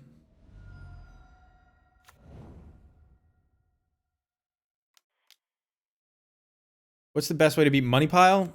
I don't know, you gotta tell me. Oh my god, this is why I hate Leyline of the Void. Why I hate it so much.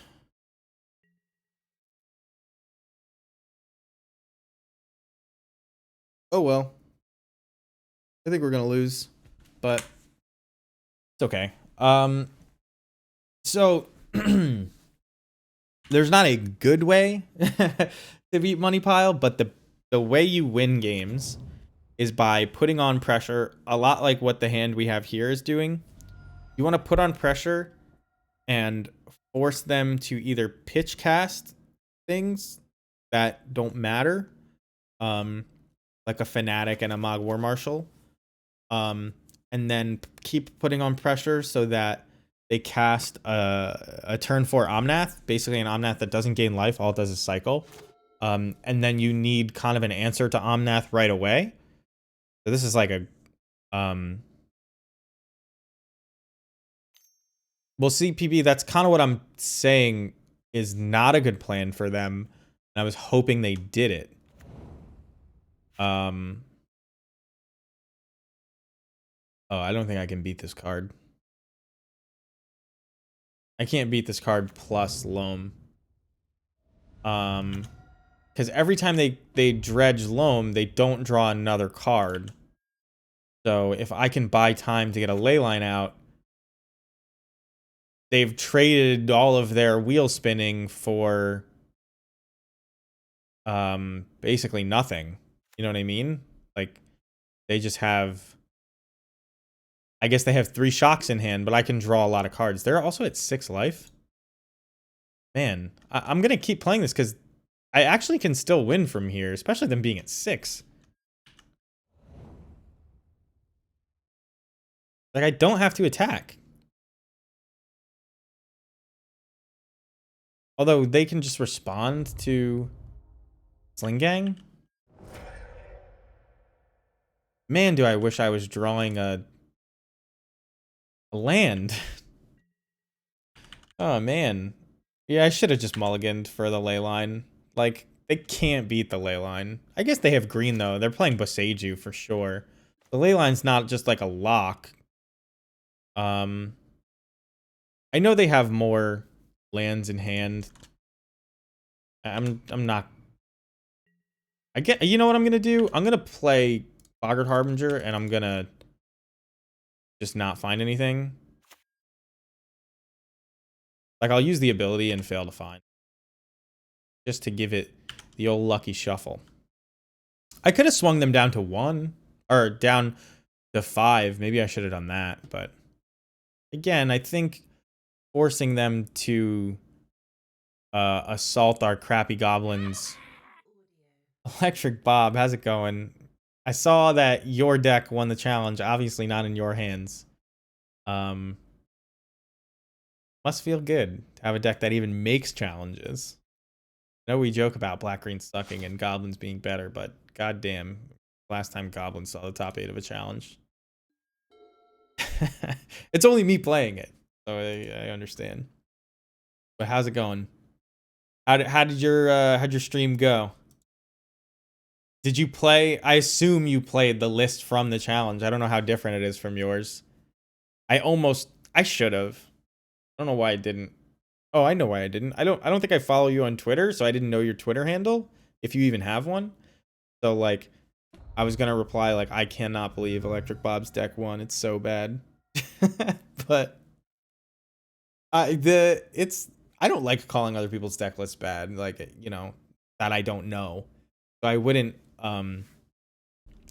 just comment on some random Twitter thread, your deck is bad. I hate that vibe, by the way. In all of Magic, there's like a couple people who I don't even have to name. You know who they are, if you've ever come across them, who like they just love calling their opponents names and saying their deck is trash. And like, as somebody who does play a trash deck, I don't thank you for the follow, Emmercool. Somebody who does play a trash deck, I know how to not take it personally, but like, yeah, they're just so mean. They're like dismissive. Sucks. Jiv Jian.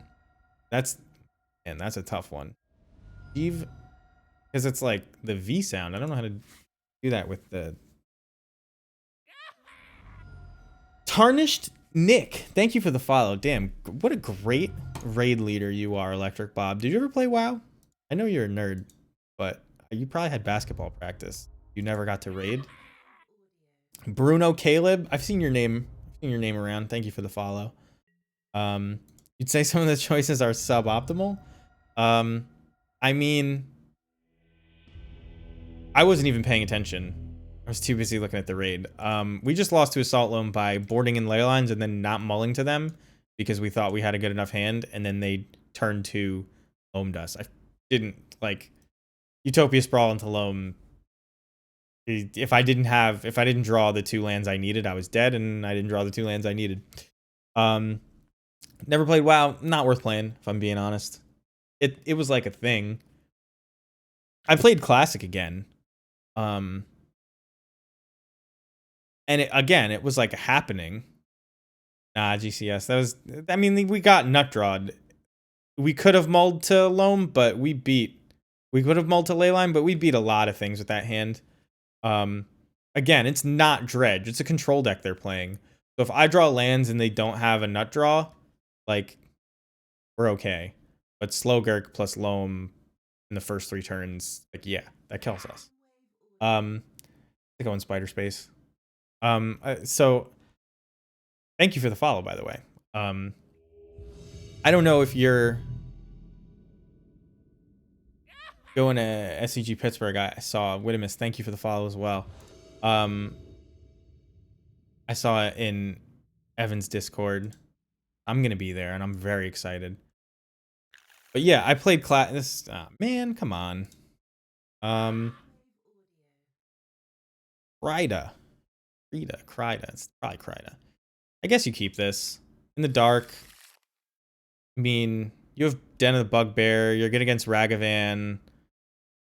Pashlak Mons is like kind of lackluster when you don't have anything else with it, but its ability is actually good and can take over a game, depending on what it is. They kept 7. I think I guess I'll just throw back basic Swamp and keep everything else. Hell yeah, Pittsburgh sucks. That's true. I went to school there, and I can't disagree. Everybody I know who went to school there loved it, but I was not having a good time in college for a lot of reasons. But yeah, I didn't. The city, I mean, I'm from New York City, and Pittsburgh is a really nice city, and the people in it are very nice. But when you come from New York City, other cities don't look like cities because they don't go on forever the way New York does. So like, it was like a nice set of like, things. I didn't fall in love with it the way other people did. I guess I'm just gonna play this Wood of Pass. Have they done nothing except play basic Swamp and pass? A nice basic Swamp though. This is a good choice of art. They went out of their way to pick this weird Sliver Hive art. Like it. It's an oversized small town. I definitely agree.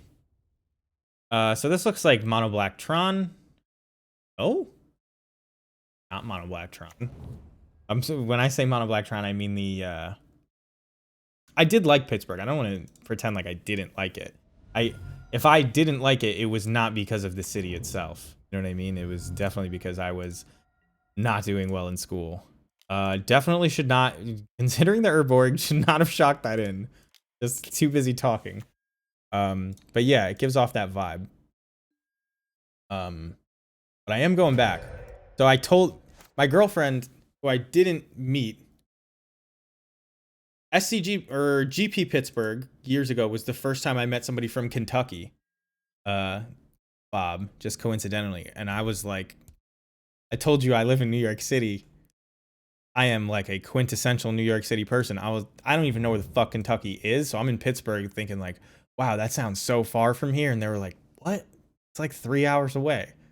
And I was like, okay, like I can't drive 3 hours and leave the city sometimes, but they're going states and states over. The ballpark is really nice.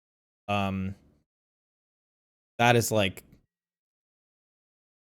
I definitely, I went to a couple games and it was great. Well, I wouldn't say Kentucky sucks. I mean, fried chicken is one of my favorite foods. Even if, I don't know, I can't say that Koreans do it better, but Korean fried chicken is like really good. I know you don't hate Kentucky, but I know you're from there. I remember that. I remember useless facts. Like, why do I need to know that Bob is from Kentucky? I'm never going to Kentucky. But you don't like it? Oh, well, you just don't like it. You don't like it because it's you don't. All right. So that is one thing that Pittsburgh does right, which is wait a second. If this is Fatal Push, do I care? Do I want to pay Echo? Like, this is the black green list that won the challenge, I guess. Bob, this is your fault. Yeah, because my apartment is so goddamn small. That was back before the green screen. Before I turned my desk before the green screen. I'm not gonna. If I resolve this ringleader, I'm probably winning the game. There's already a creature in the graveyard. All right, fuck the Echo. Echo is good. I'm not paying it here. Somebody said the other day that nobody ever plays Echo, and it's like something you'll find that the better a Goblin player is, the more often they.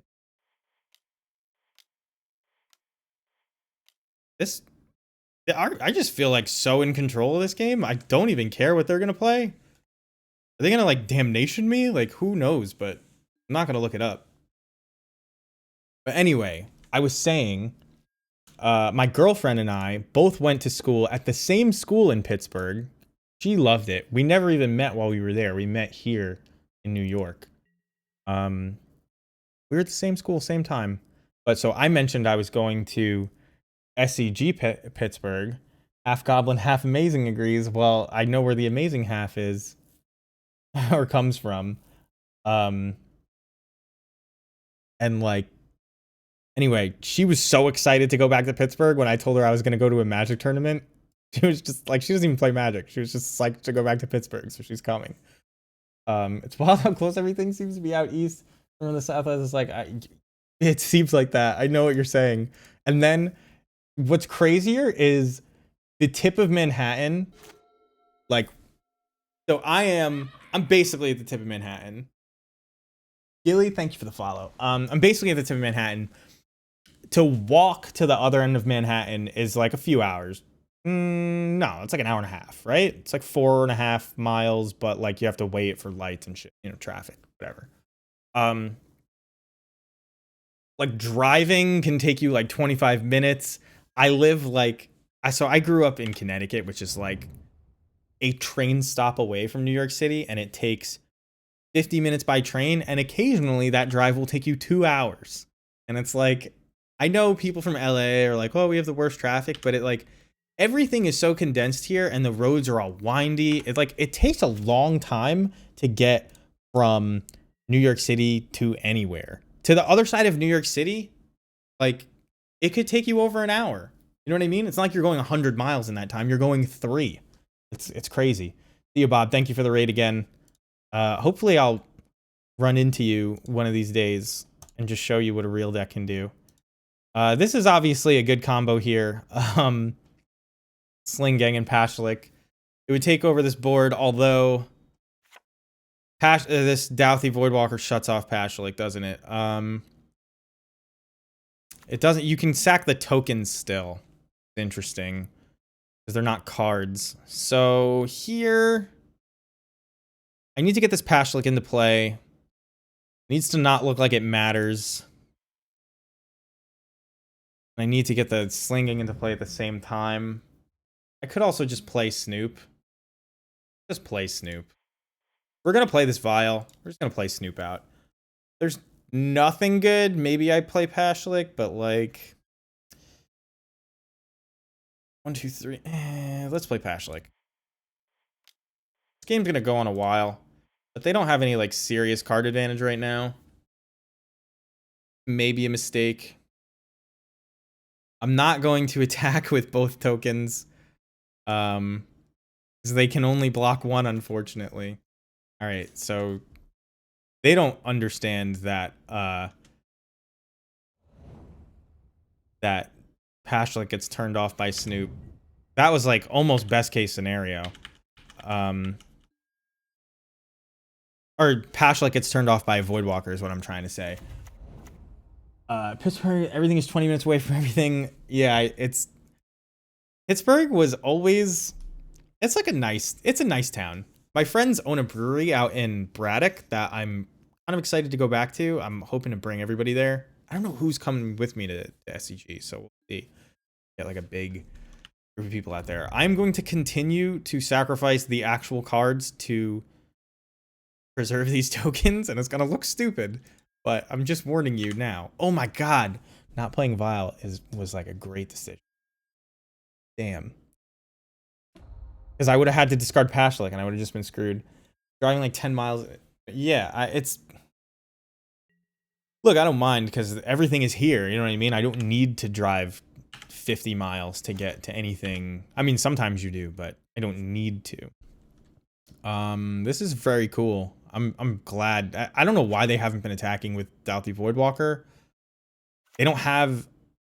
Do they have cards? What do they have? A Vial and a Snoop? Like, I don't care. Yeah, and they can't just cast Snoop. We're gonna play it all out.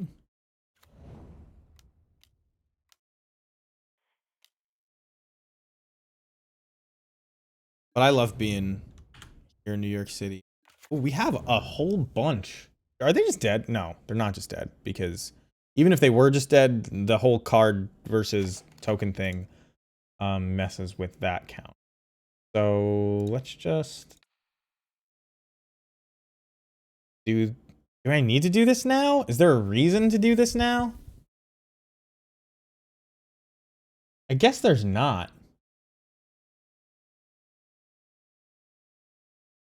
I guess there's not.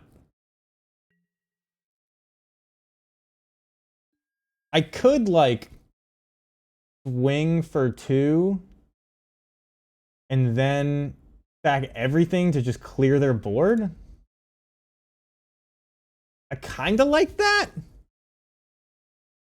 I don't know how good it is. It's the only reason I moved to NYC. I mean, it still takes long. It still takes long. And I got to be honest, I haven't been on the subway in 2 years because it was COVID. And then you realize as you're walking places and taking Ubers that like, man, does the subway fucking suck. Packed with gross people. You're dodging homeless people. You're dodging drunk people. It's not good. Even at the best time to ride, which is commuting time, I don't even have to commute anymore. Like I just work remotely. It's great. I guess I could hit this Liliana or try to. And then if they do that, I have to sack now. Let's hit the Liliana. And that will trigger me to sack things. But there was no reason to just do it straight up. But there will be an impending doom here if they block with Tarmogoyf. All right.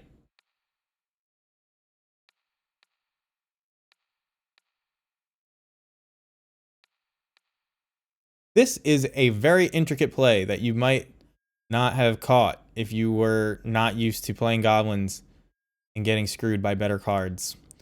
But Douthie very specifically says that it exiles cards and not tokens. So these do hit the graveyard and trigger Pashalik, and then we're in decent shape. We have Den of the Bugbear. We have a ton of pressure. They have this Urza Saga that is going to make a 1/1. Who cares?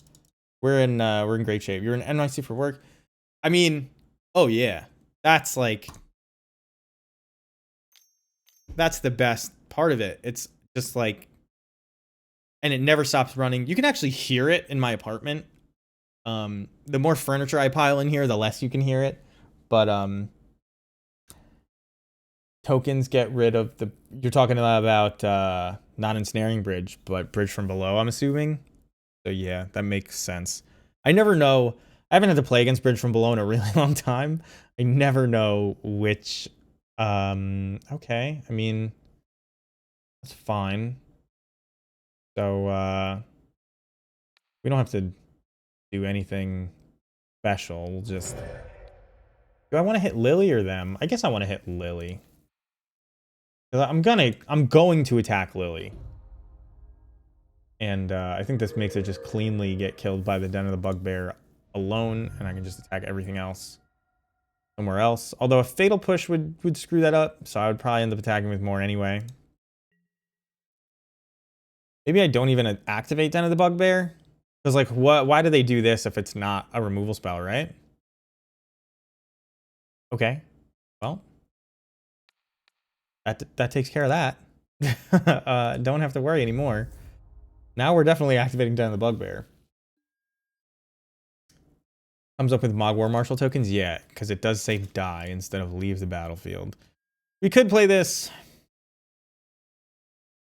I kind of just want to attack with Den of the Bugbear. I could just put Ringleader on top and it's good. But I would want to do that if I could activate Pashlik Mons as well. So let's just do this. And see, I got to imagine this is a Fatal Push, but they should have already done it. So maybe it's just nothing. Maybe they just have like another Lily and they couldn't play it. They're at 10. We definitely can do that. 4, 5, 6, 7. Guess not yet. We'll do 8 next turn. But it's pretty close. They float black with their Saga, which definitely suggests Lily. Shadow Spear sucks. This is one of the cards that beats us. It has like the lifelink doesn't matter. Trample is just so hard for us to deal with. It's why Rhinos is a hard matchup. If you've never seen us try to beat that. I mean, it depends on what the list is. I don't know how much I could really offer for most of them, but I'm not the worst player in the world.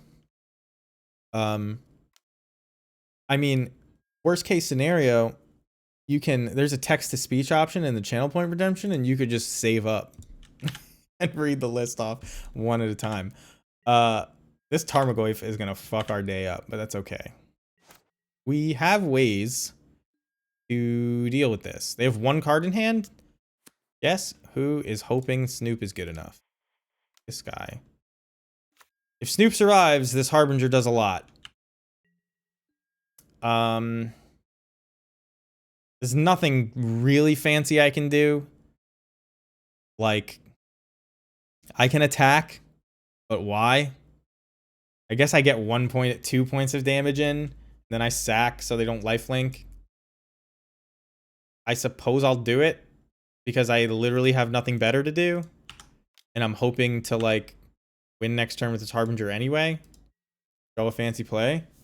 You can't play the Harbinger now because the Snoop doesn't have haste. So like it's just a waste. But yes, that is the combo, Snoop plus Harbinger. Yeah, you could upkeep the copy, but there's no reason not to wait. So right now, like, yes, I don't necessarily want to draw Cavern of Souls, but if I put Sling Gang on top before combat, it's lethal. I would have attacked with, they would have taken 2 damage. I would have sacked the Pashlik. They would be at 7. And then this is 8, 9, 10, 11. It is not lethal. Not 8, 9, 10, 11. 7, 6, 5, 4. They would have been at 4, and they're about to lifelink a bunch. It is not. It's just not lethal. I don't know what you guys are saying. I can't actually play the Sling Gang. I can activate its ability. I would have the Harbinger, the Snoop, and then I would have attacked and dealt them 2 damage. So they'd be at the same thing. Oh, I have Pashlik Mons in play. But again, it's not enough damage because I just dealt them 2. So I would have been 1 short. It was close though. I should have done the math. You're right about that. But other than that, Snoop gives Sling Gang it. What? Yeah, no, I understand Snoop gives Sling Gang as I'm playing the deck. I just didn't count the damage. But I don't. The Pashlik Mons doubles all your damage basically. But the last one.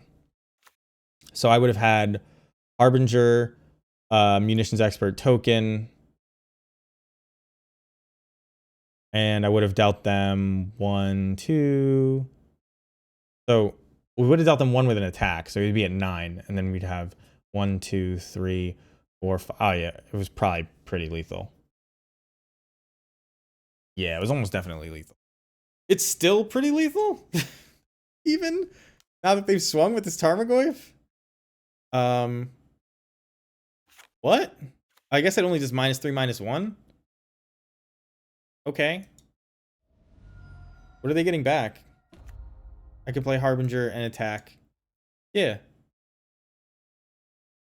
Wait, you couldn't play Harbinger and attack though because you had to Warrens the attacker. Oh, true. They would have gained so much life. No. You can sack with the sling on top. You could have done the same thing. They're dead. I mean, I guess they can.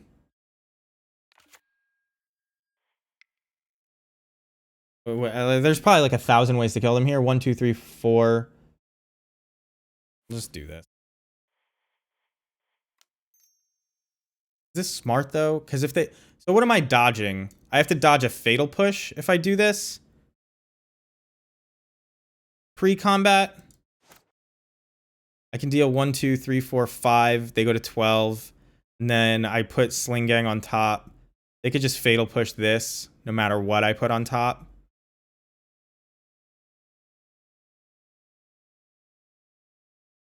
So let's just do it. We're fading 1 draw step. I'm done thinking about it. They have a Nile Spellbomb that they're gonna draw a card with. Yeah. They're doing it beforehand, which is like kind of them. Because I assume they're also going to kill my Snoop if they draw the fatal push.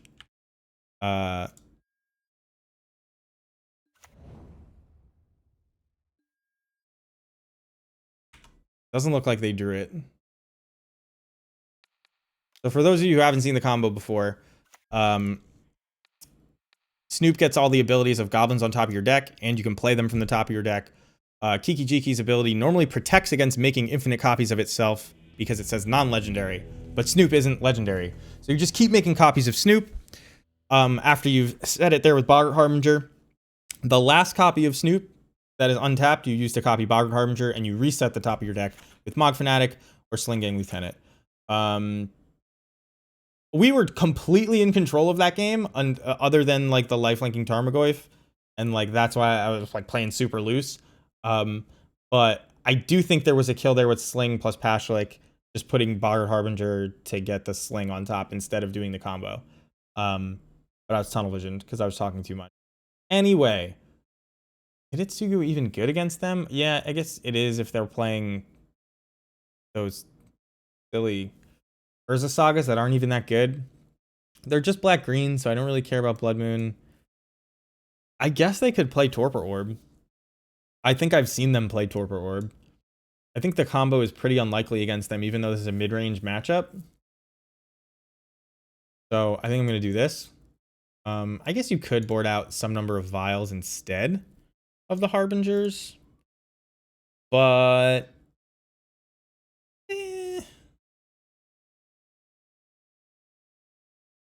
Harbinger is like... It's the worst goblin in your deck before you have...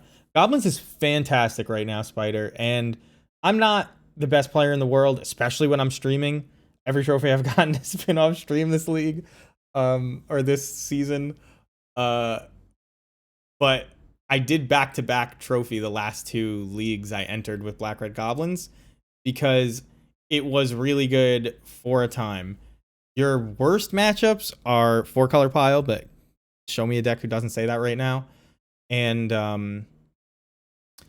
Rhinos. Rhinos is a nightmare matchup. You're never beating Rhinos. People don't know how to play it. That's why they say it's tier 3 trash. But it just draws so many cards. It's really good against removal.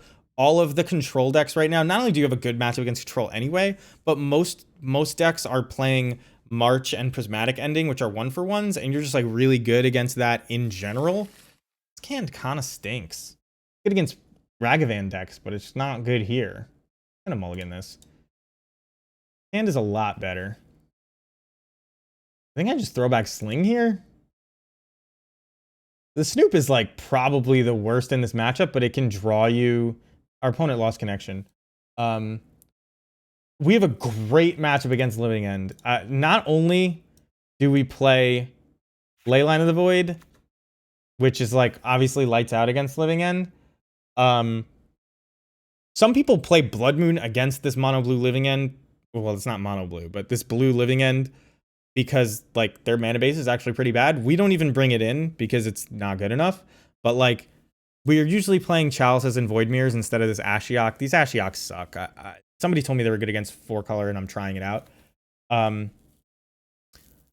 But so not only do you have 4 Leyline of the Voids, which is just like, yeah, you're not going to lose to Living End, and you could bring in Necromentia if you want.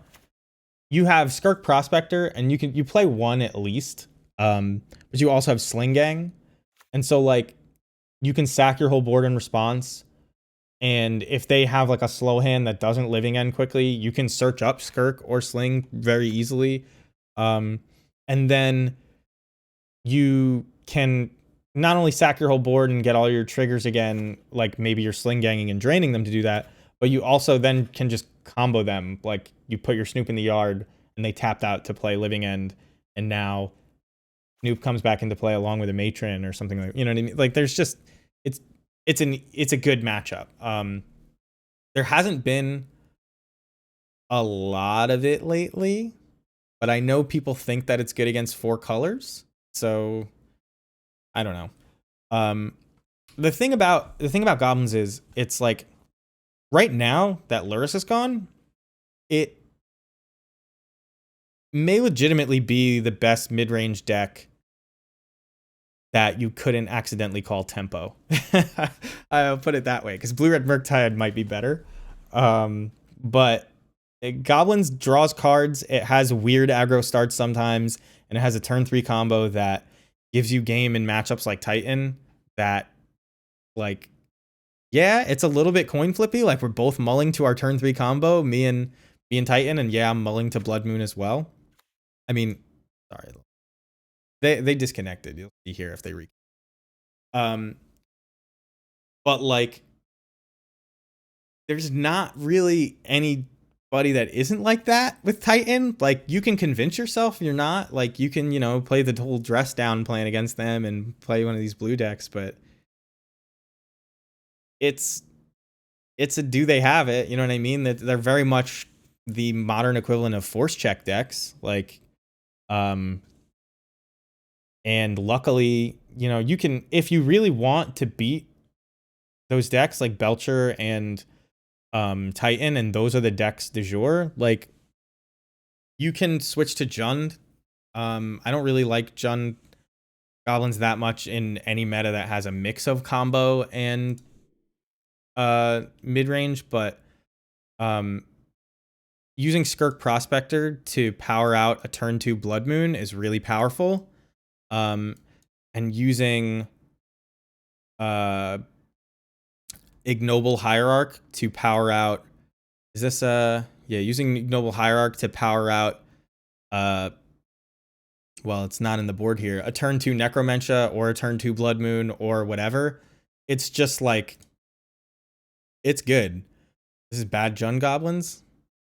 Yeah, here's Necromentia. All right. So, like, you know, you can power this out. I've been trying to find a way to play both because I'm very much a fan of Spiring Spike. I mean, anybody who plays Modern should be. I don't know if he's the best Modern player, but he plays the most of it, and if you do that long enough, you'll be the best. He brews all the Modern decks that people get excited about, and anyway, he pointed it out because I was struggling with goblins for a long time. Modern Horizons 2 dropped, and the first thing I did was try to play Abundant Harvest with a Noble Hierarch, and it's like mana base was really awkward, but then I just switched to Noble Hierarch because everybody was just convinced that it was good, right? But you get in these positions where like you turn 1 Aether Vial or turn 1 Ignoble Hierarch, and you just fall so far behind to Ragavan that you couldn't beat Death Shadow and you couldn't beat any Ragavan deck, basically. Like, that's what it felt like. And Spike was like, well, why don't you just play Fnatic? And he played Fnatic in his list. He didn't say that to me. He just played it. And what happens is you don't fall behind on board anymore. And because you're even to ahead on board and they don't have a threat that they can just protect and, you know, make silly plays with, like bolt 3 1/1s off of Mogwart Marshall to connect with Ragavan and kill you. Like, you actually can kill Murktide Regents. You can kill Dragon's Rage Channelers. There was a time when, I don't know if it's here. It's actually probably in my Stream Decker because I never updated it. But like, I have a Yorion version of Goblins where I was playing Flametongue Yearling as like copies 5 through 7 probably of Munitions Expert. And like, it was just, there was a time when I was just like, Munitions Expert doesn't even do 1 damage most of the time because they, you know, these Dragon's Rage Channeler decks just get ahead of you. And like, so you can't even kill a Ragavan sometimes. You definitely have a hard time killing a 3/3. But Mog Fnatic really just turns that all on its head. Why not 4x Fnatic against the guaranteed 4x Rags? I played 4 Fnatic in the challenge a couple weeks ago. 4 Fnatic is probably fine. The Ragavan decks are just not as good as they used to be without Luris. You could play a 4th one. If I was going to play a 4th one, So if you're playing for a mid-range meta where you expect a lot of Ragavans, you probably don't play as much main deck Boggart Harbinger, and you just go to a 4th Fnatic. You can put this Harbinger in the board. Half this sideboard is nonsense. The only cards I consistently board in are, God damn it, this is such a good it's Chalice, Hidetsugu, and Trashmaster. These come in like 90% of my games, and the Blood Moons and Ley Lines are for the obvious matchups, and these are just me experimenting. Necromentia and Ashiok. Necromentia has been good against like Yawgmoth and stuff, but I can't believe our opponent's not back yet. They probably just like literally quit, which is, did they lose? Is that what happened? Yeah, I crushed them in a long game, and they're just like, I thought I was the rock. How was the goblin the rock? Whatever. But yeah, Goblins is so good. I have, except for the Snoops and Harbingers, I actually just have like 2 copies of it. Like, because I kind of, the expensive cards and the flashy cards are what people usually like buy first, and I never bought those again. Is that a AFK timer? Yeah. Okay. Okay, guys. 2-1. And so like all the rest of the cards are so cheap. I just like kind of pile them in. And then once I like really committed, I went to get like, you know, the good versions of the cards, like this version of Matron, this version of Ringleader, this version of Kiki, these Skirk Prospectors. And like, so now I just have doubles of everything. I just like, if you had the I guess the mana base is like really weird and niche, but you don't even need anti-top. The mana in Black Red Goblins, if you're not playing Necromentia and Ashiok, is literally perfect. It can't get better. You could play with like a bunch of basics and shit. Like you're totally all right. Like a budget mana base does it. You know, the most expensive card in this deck, I think, is, well, I guess Hidetsugu is pretty expensive.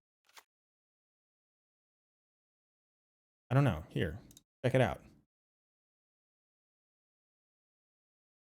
My deck is not the latest deck. I believe Eddie's deck is the. My deck is here. Caverns are really expensive, but you don't actually need them. They're really good in the control matchup. You're gonna lose a ton of points against control by not having them. That's definitely true. But you know, like play without them, proxy them, do whatever you got. Like they're just, yeah. This is Eddie. He was playing. Eddie will play whatever you put in front of him. Absolute Poner, thank you for the follow. But yeah, the mana base is really expensive, but you don't need to play it with the expensive mana base to get by. And like, it's a great modern deck. And you know, not everybody's playing counter magic out there, so who cares about caverns? I won the die roll. I'd like to play first. Maquilms. This is a good hand except for the Kiki. I'm gonna keep it. Like, you want to draw lands, but you know, this is good against a turn 1 Ragavan, and it has outs to all of the other matchups that like combos and stuff. So we'll keep this. We do want to draw land, so I'm not gonna fetch end of turn. I'll wait. Esper Sentinel. This could be Affinity and it could be Hammer. I don't really care about Esper Sentinel unless it's being equipped, so we can like let that be for a while. We'll be able to determine that in a second or two. May cost us a whole bunch of life though. So it looks like to me like this is Hammer, but still could be Affinity.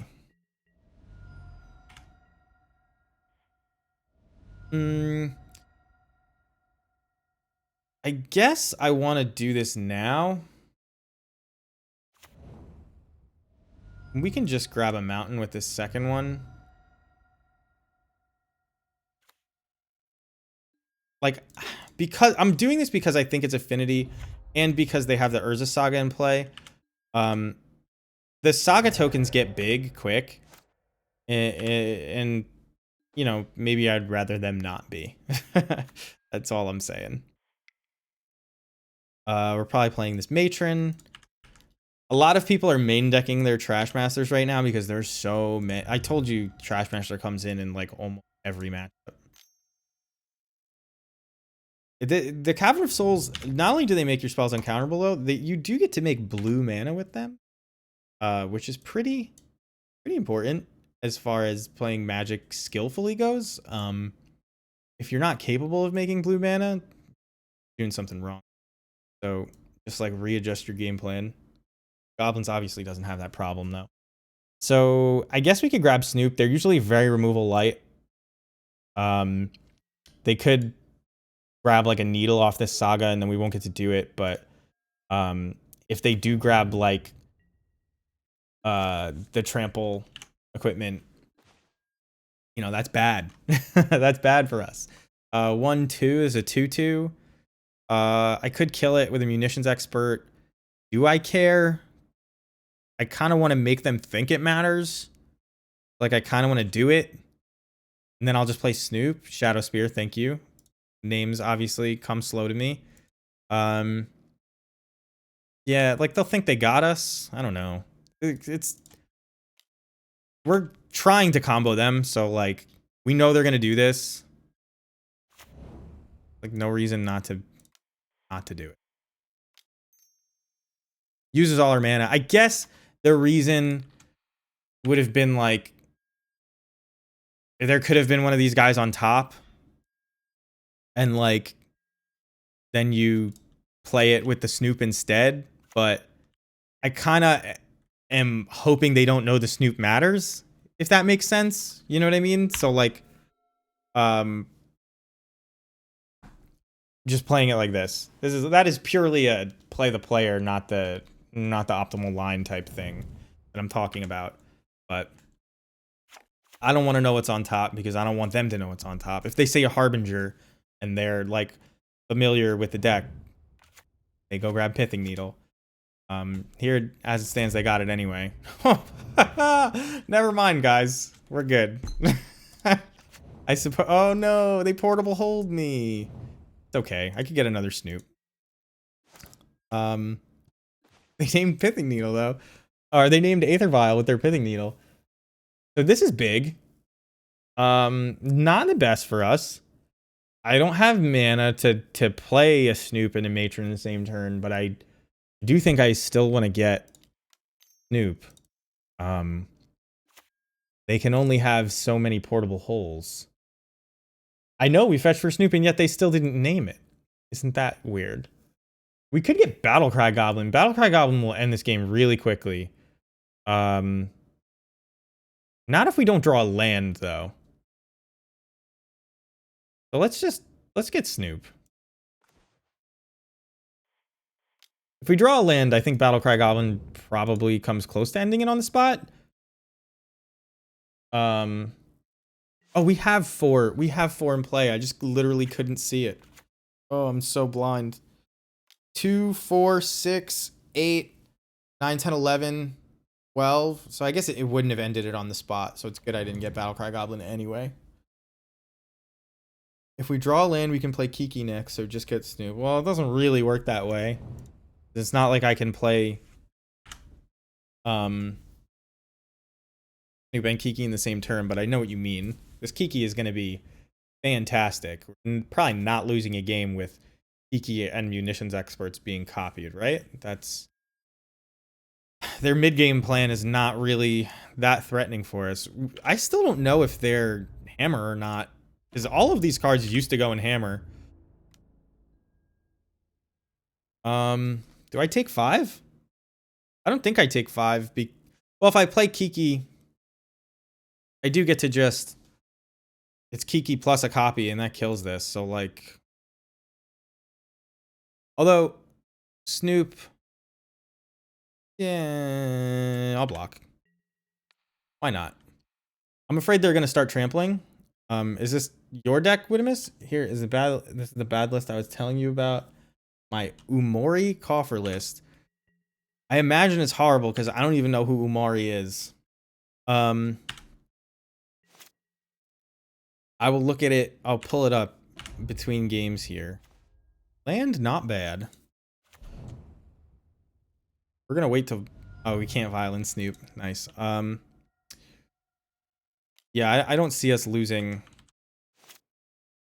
Gotta make sure to do this because they have Metallic Rebuke up. I almost didn't do it. I guess I want to keep the blocker. Like, I'm definitely killing this. So I'll just go to end step. For those of you who don't know, token copies that you make at the end step with Kiki Jiki's ability, they persist through the next turn, but not the keyword persist. Just stick around. So we can block with this, which means they have no good attacks. And an F6 here. More the Collector is a 2 green-black hybrid 4/5 companion. Is this 80 cards? No. Great. Profane Tutors, Blood Chief's Thirsts, Inquisition's Thought Seizes. Fine. You're a green-black deck. Makes sense. Gaze of what? All right, let me read it more. Each non-land card in your starting deck shares a card type. Man, this deck is gonna be terrible. Oh my god. And is the card type instant or is it sorcery? Is that what's going on? Are all sorceries? Oh, that's bad. Okay. It discounts spells you cast and it's a big 4/5. I mean, Companion is good, but is it that good? So here, if we could activate Vial, you could do the fancy thing where you Vial and Snoop and then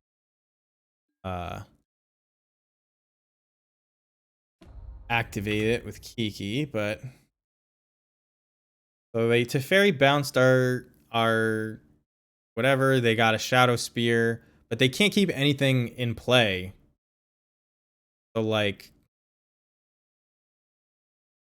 this Teferi just seems so good, or this Kiki just seems so good. Like I think I'm gonna like I could even copy a Matron, right guys? Like that's part of it.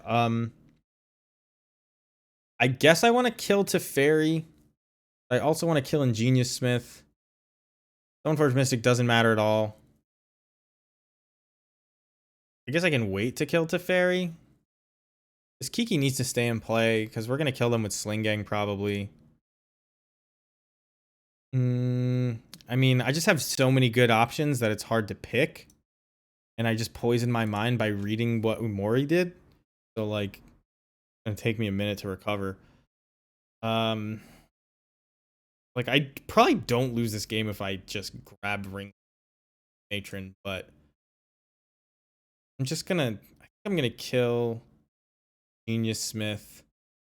Then I attack Teferi. Lose, yeah. He's focused on my match, yeah. I should have read that before I didn't.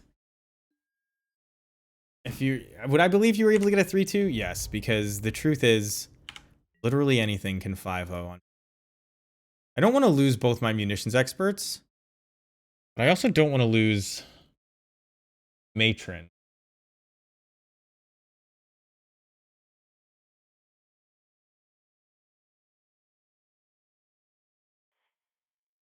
Matron can find me another munitions expert.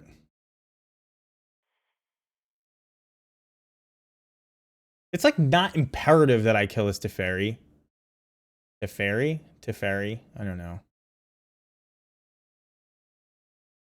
I'll sack one Matron to trade with an Esper, or one munitions expert to trade with an Esper Sentinel or kill Teferi. This is fine. I get to keep them both. They get to keep their Teferi. Whatever.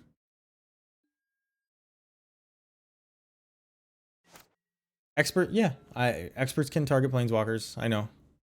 The Ingenious Smith slowly gets bigger and bigger, and they put a life-linking trampler thing in their hand. So, we got stuff to play. So Copy Matron seems bad.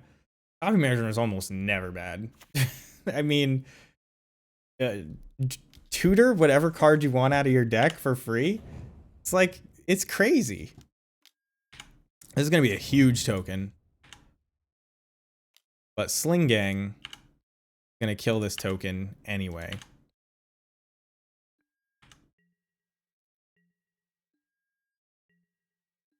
I think. I mean, they're at 13. I don't have any main deck way to kill this Pithing Needle, by the way.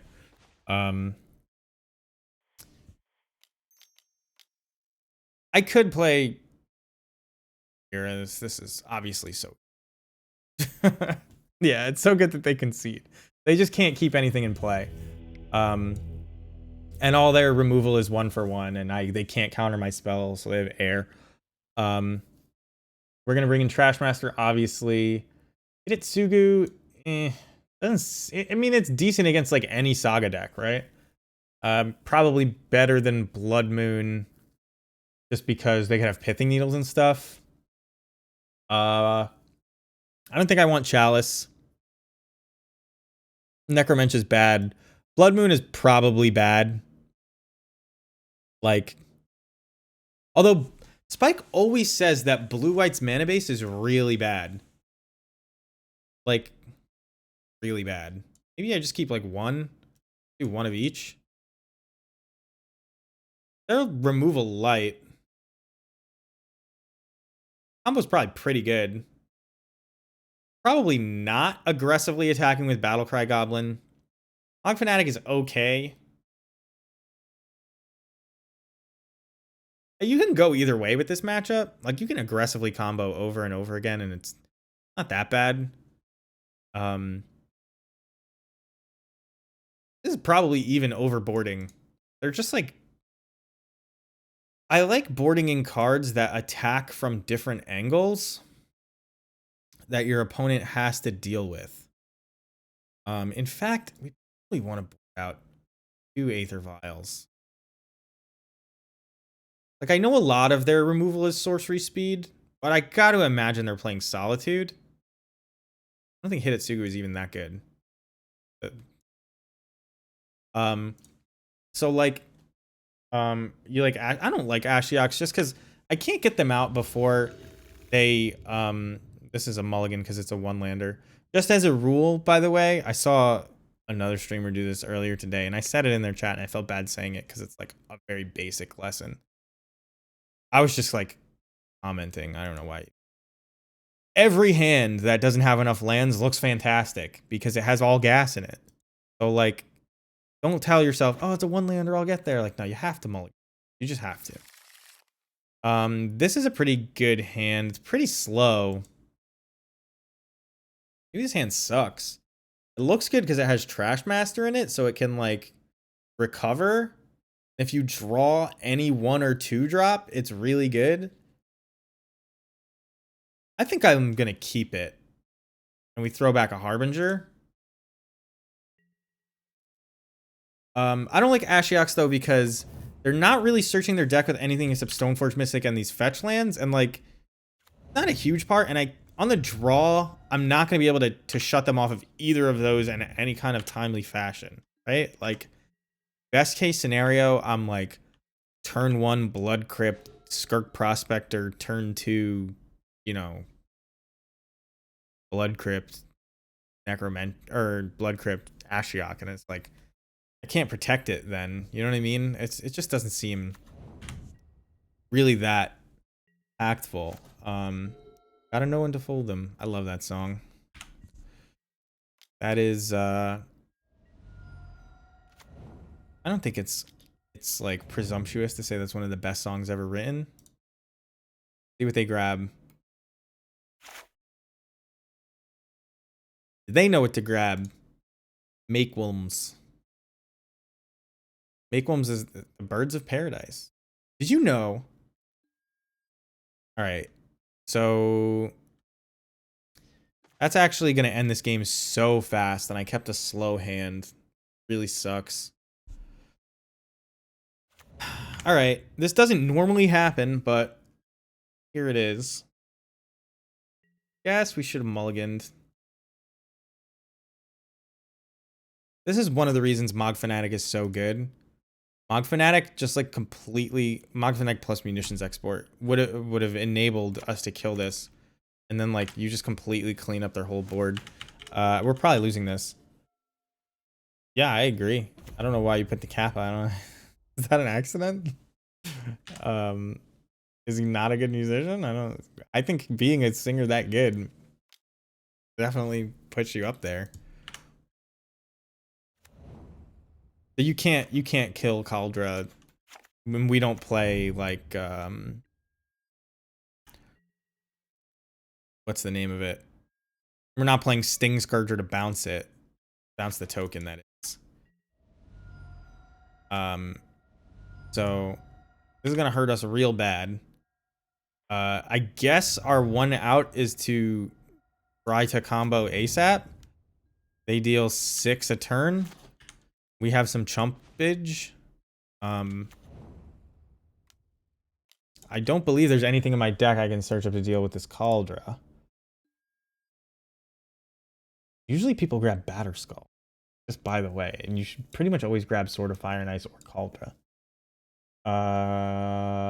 Nothing. Yeah. I think it is. So they're gonna deal. I need to draw like a 2-drop. They're gonna deal 7 this turn. I guess 6. And then oh, they'll make this and they'll deal even more. I think I'm dead no matter what.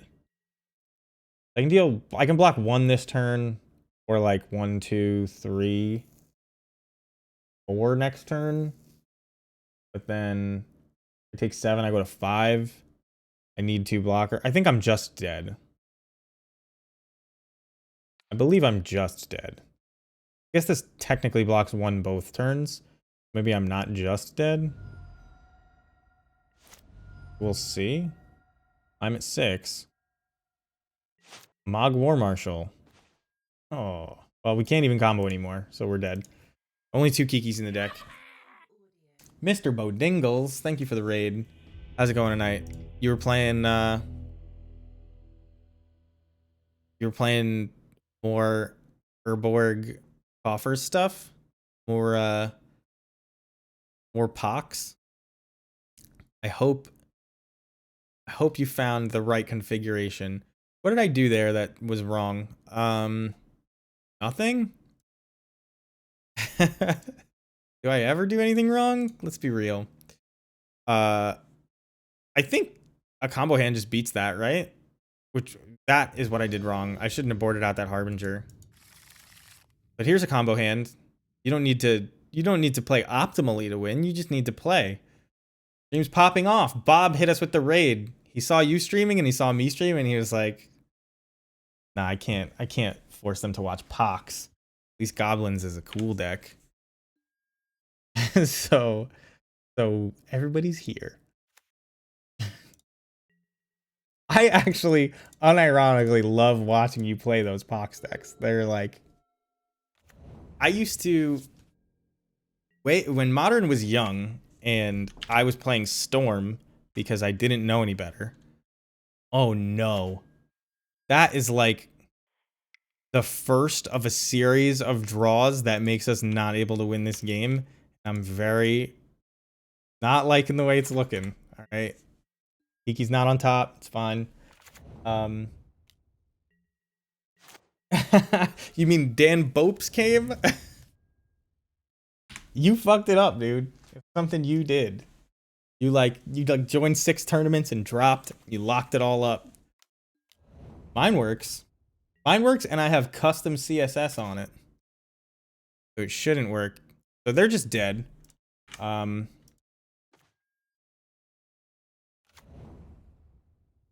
And I believe that game. Thopter is way too slow.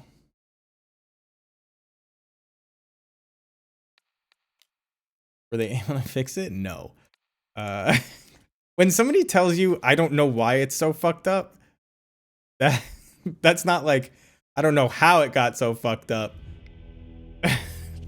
But here, it's fixed. I don't know why it's so fucked up means I don't even know how to fix it. That's the difference. English is a subtle language, but that's how you say that. I don't know why means I'm gonna have to get back to you. His solution is gonna be like, just make a new account. It's only $10, and I'll add it. I'm surprised he can't just like wipe you out of the database though, whatever like database he uses. Wait a second. You guys see this? I don't know if it's big enough on screen. I can't even make it that much bigger here. The text is the same size, but here, I'll do this. The last known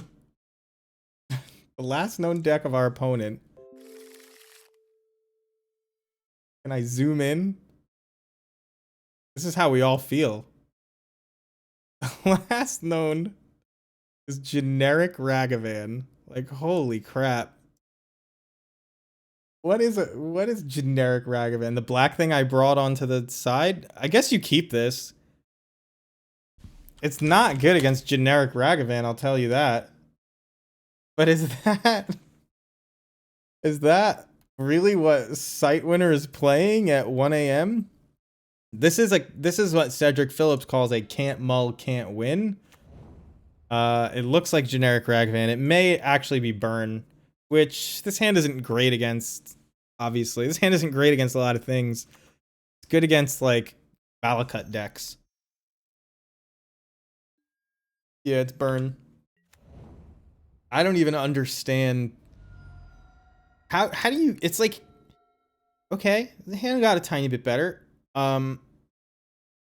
It's a little bit like having your own category, like generic Ragavan. How many people are on generic Ragavan?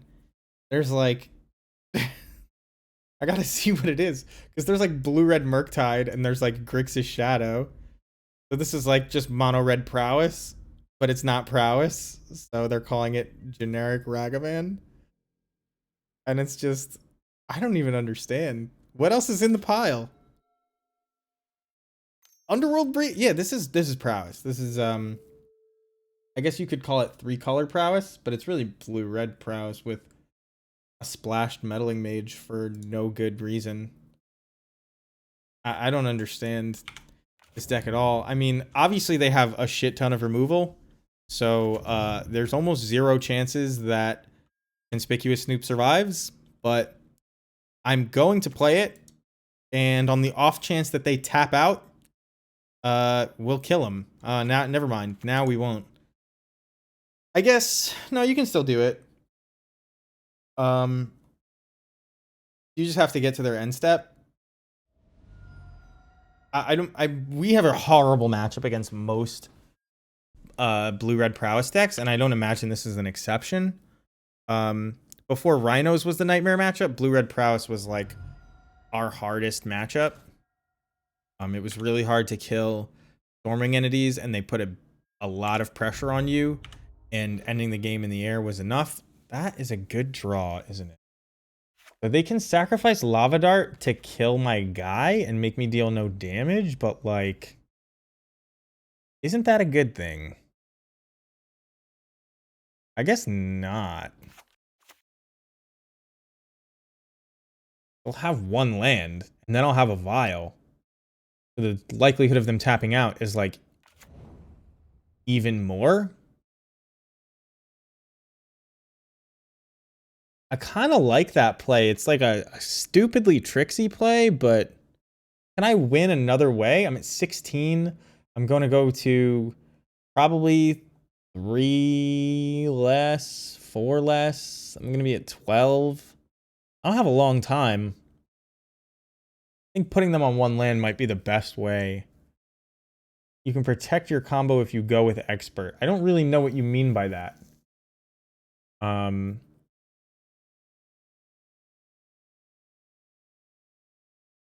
The deck is so complicated my brain can't take it. I don't know. Is it that complicated?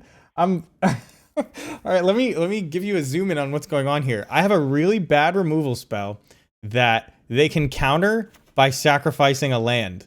So if they sacrifice a land to kill my munitions expert, I deal no damage to the Dragon's Rage Channeler.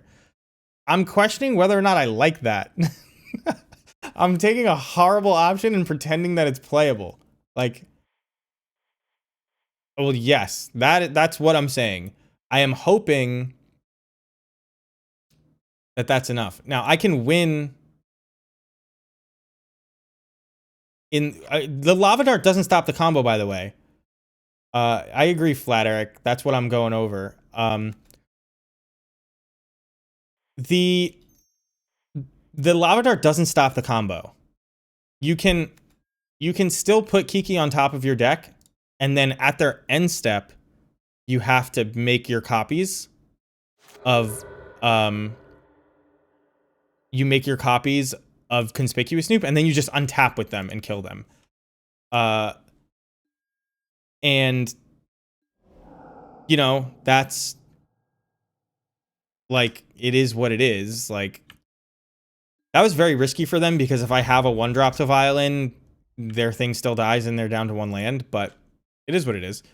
I know. I agree, F Twitch K. That was whatever. I kind of wanted them to do it, right? Like maybe their hand is full of lands, but that's good for me. I kind of like, if it works, it's great. If not, I'm not really that much worse off because I would have just played a Snoop and it would have got bolted, right? So like, or I would have chumped with it. Like, it's tough. We got to stem the bleeding and find creative ways to win. I'll tell you what they do with their Surveil. Well, you'll know if it pops up in the graveyard, but they put a bauble into the graveyard. Turns out they have a land. Only one card in hand, though. I mean, pretty much two, given that they're going to crack this bauble. I do need to survive, which, not the easiest thing in the world. Do I... So, there's been times, and they were desperate times, to be sure. You can't... So, you need the Snoop to not have summoning sickness. So, you need to either give it haste or untap with it. Or pay 2 mana? Actually a good draw, because I get to chump with it. So... And they may point a removal spell at it. So I think we win here. Is my guess. Yeah, so you need to not have summoning sickness, so the Snoop can tap for Kiki. Kiki has haste, but you only get the activated abilities. I assume because it is too hard to explain exactly what abilities are. Alright. Underworld Breach seems really good here. How am I not dead to Underworld Breach? They're gonna bolt my face, hit me for 3, and 3. So, like, bolt my face or, oh, I'm just dead, right? Because now they cast Lightning Bolt. So I have to violin this Snoop to not die, but then, like, how do I win? I'm gonna do it, but, again, I probably can't win for... I suppose... No, I was gonna say, like, I could have violed in Snoop at my main and seen what was on top. And, like, if there's a Mog Fanatic, I could have chumped and they would have needed 2 remove, but then they kill my Snoop and I can't win, right?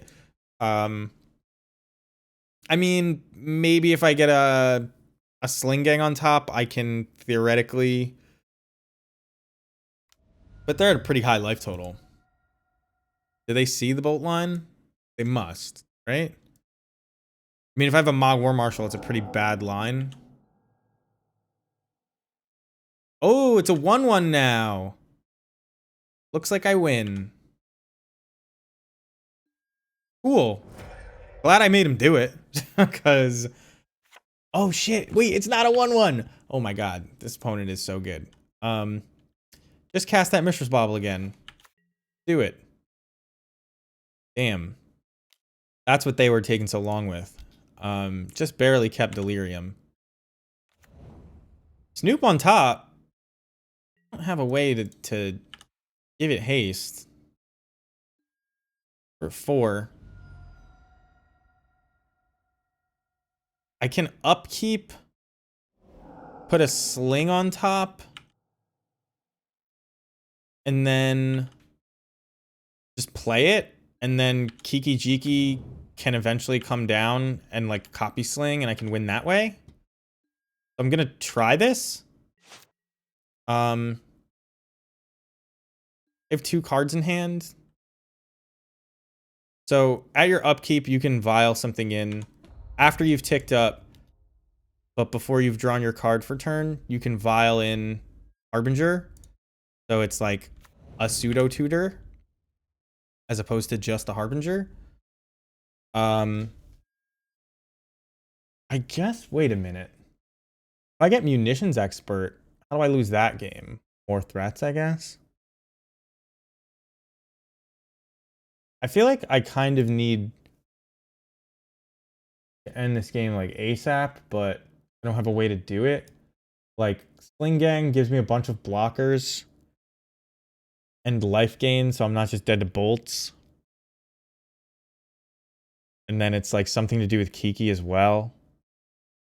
And if I draw land next turn, like great for me. And then Munitions Expert, it would kill Dragon's Rage Channeler.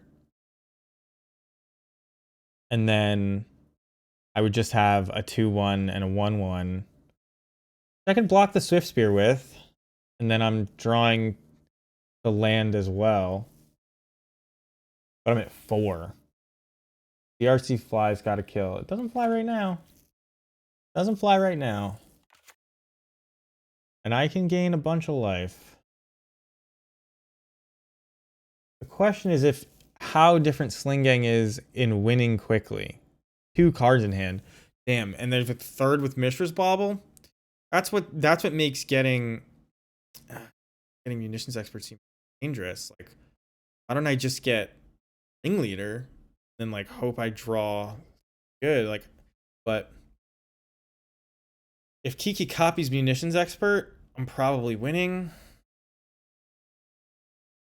I guess these matchups are so hard, and they're not many turns, so it's like you can waste your difficult decisions.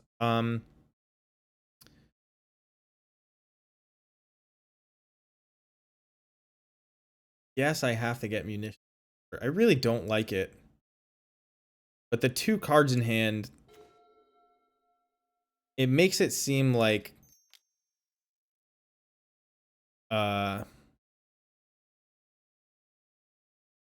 makes it seem like this is just not going to be enough. Just getting a Sling Gang. They know what I'm drawing next. I don't know. That's actually really powerful though.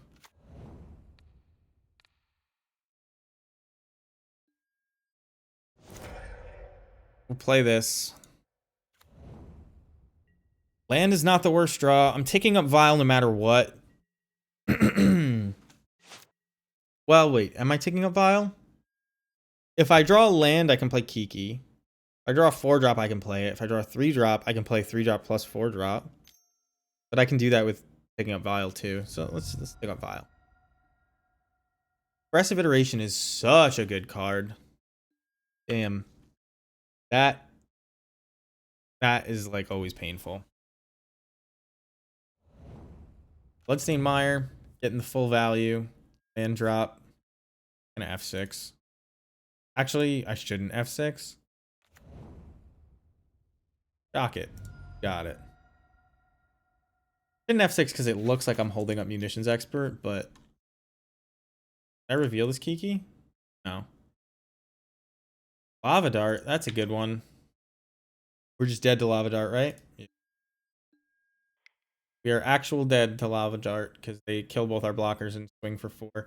That is one of the reasons Sling Gang sometimes can be enough. Anyway, remember what I said about just these coming in almost every matchup? It's crazy. You're probably not gonna have a very long time here. Combo is very unlikely.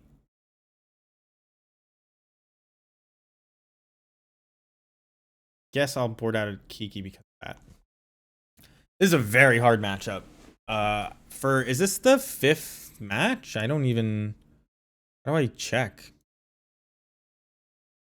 I don't remember. I think this is the 4th. Have I tried Mono Red Saga with Kiki in it? Is that a new... I built a deck like that, but if somebody actually... Yeah, we're 3-1 already. Cool. Thank you, Widimus.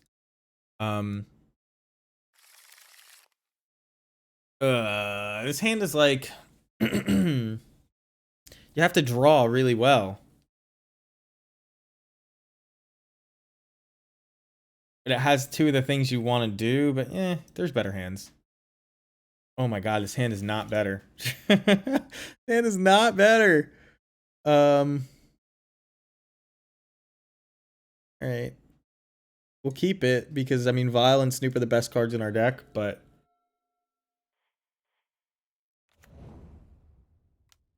I don't think we're going to win this one. You want to link me that mono red? So I brewed a mono red Saga list. I'll show you after this. With Kiki, you use Brainstorm. It's not Brainstorm. Brainstone instead of Boggart Harbinger to put Kiki's back on top, and then I think I just need to get this into play as painless as possible. Yes, I did brew a list. Oh, the mono red. When you said mono red saga, I was like mono red Urza saga with Kiki Jiki, but you mean Fable of a Mirror Breaker, and there's it's tough. I want to play it. It's not a goblin, even though it is a goblin. It obviously the backside is fantastic. The 2/2 that makes a treasure is pretty good, but it's like it doesn't feel like it's going to be that impactful because good that they tapped out for this. It doesn't feel like it's going to be that impactful because I think I just get a munitions expert here and I pretend that it's the one that I'm about to violin on them. Oh, Snoop is pretty good though. I could play Snoop and he's a good blocker and then kill this Dragon's Rage channeler, but like not really a good blocker, is it? Get a chumper. We're gonna play Matron. We're going to search up munitions expert, and we're just gonna vial it in straight away. And one thing about munitions expert, when you tutor it with Matron, they always assume that that's the only one that you have. So we may be able to get some really fancy play out of this next one. Oh yeah, I forgot to look at the Omori list. The Omori is like not good. Costs 4 mana to reduce the cost of your other spells by 1. So like everything you did to get to 4 mana, which is tough in modern, you could have spent on those spells maybe. Played more efficient spells. Yeah, but free card? Yeah, that's true. I mean, I play Yori on Goblins, it's pretty good. But like you'll attempt to pitch it? I can't wait to hear it. Can't wait to hear it. It is gonna have to do a lot of work, that free card. Oh, they just said sorry, their kid spilled something. I wish I had something funny to say back. I just okay.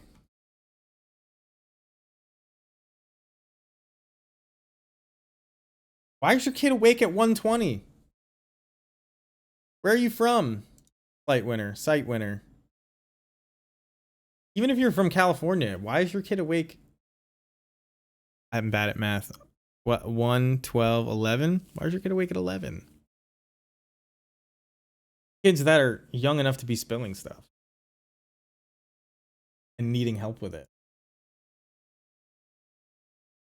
Let's take a look at Umori. Perfect timing.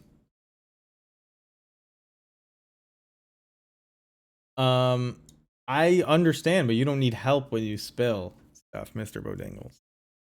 That's the difference. Okay.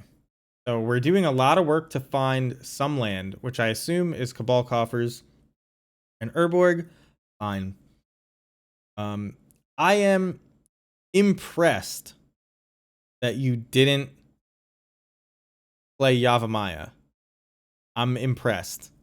Because you're a black-green deck, you have all these tutors for things. I would have figured, no way can they resist that, but good job. Okay, Witherbloom Command gets back lands. Gaze of Granite is this is just a board wipe. There's a 6 mana spell that does this cheaper.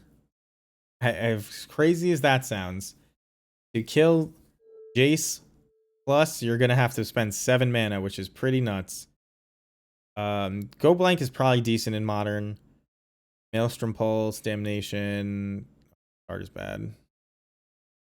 Card is terrible. Evoke Despair is okay. Like 5 mana, kill a creature, draw 2. Harmony of the Damned is a win condition, so it doesn't matter. It says win the game on it. Yeah, this deck is awful. It doesn't win the game. I don't know what to tell you.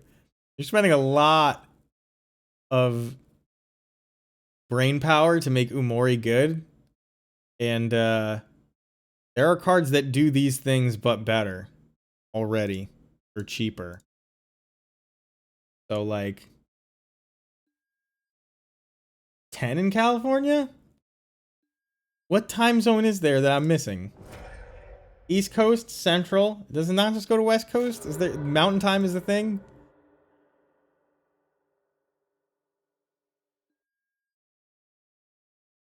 Pacific, yeah. East Coast, Central, Pacific. What is? Yeah, it is Pequall for life. They wrecked me with it last game. Without it, they wouldn't have won that. Oh my god. Remember I told you this was a really bad matchup? I had 2 chump blockers, and I killed one of their threats. And, well, doesn't look like we're getting there. I'm gonna keep this at 2, believe it or not.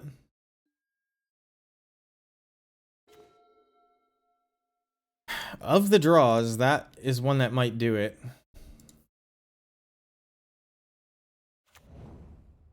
That won't do it, will it? I mean, this is our hope here. This is our out. I have to call the shot so that you know I knew it was an out. Okay? We're going to play 2 Snoops. We're going to kill one of the things. It doesn't matter which. We're going to draw this Goblin Ringleader. And if Harbinger... We're going to block, but we're not going to block with one of our Snoops. If there's a Harbinger on top, we win. If there's not a Harbinger on top, we can play this and then violin Harbinger and try to win. We lose to Lightning Bolt no matter what. There are 4 time zones. I always thought that. I'm so bad at time stuff. It doesn't. I've gotten it wrong so many times. So many times. I'm bad at math in general, and time zone math is even worse. They just didn't attack?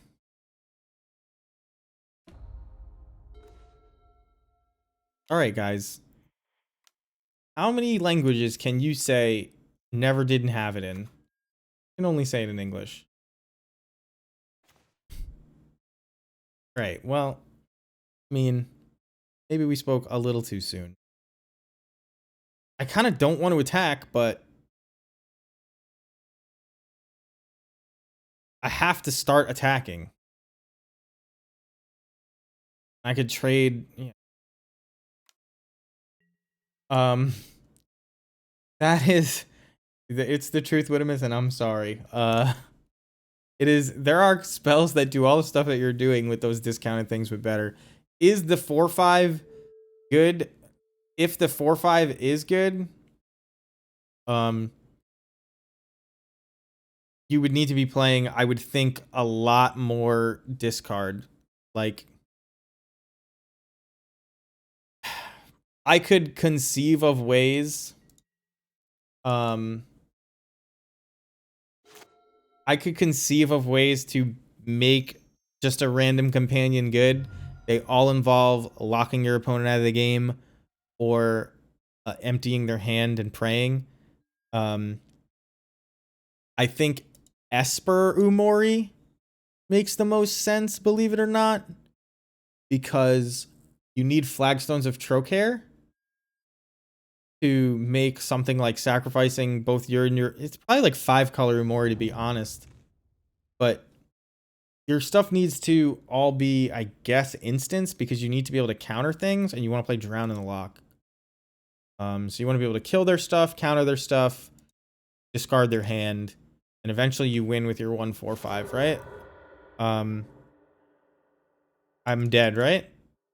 My hubris got the best. Oh, I guess I was dead no matter what, as long as they made it fly. Yeah. All right.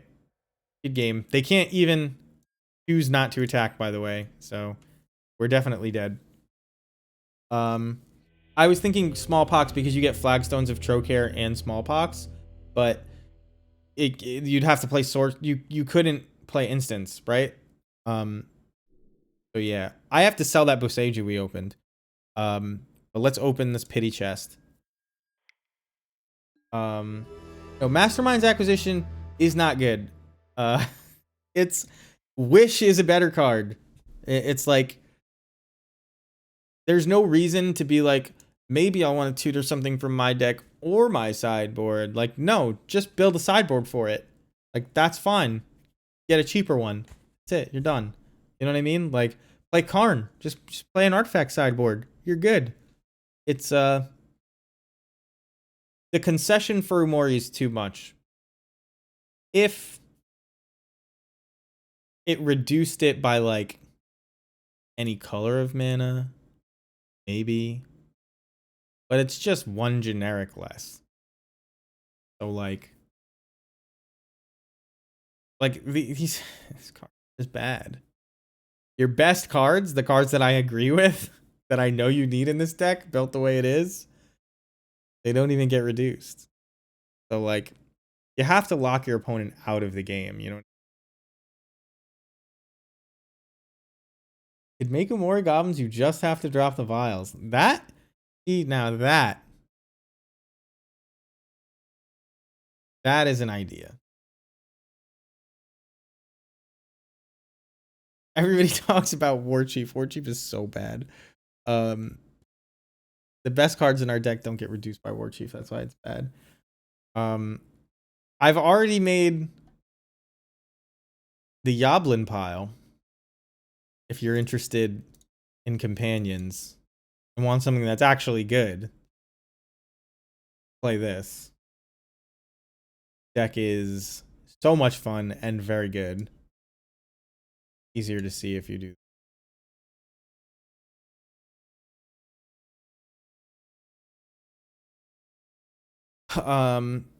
But yeah, that's gonna do it for me. It's 1:30 a.m.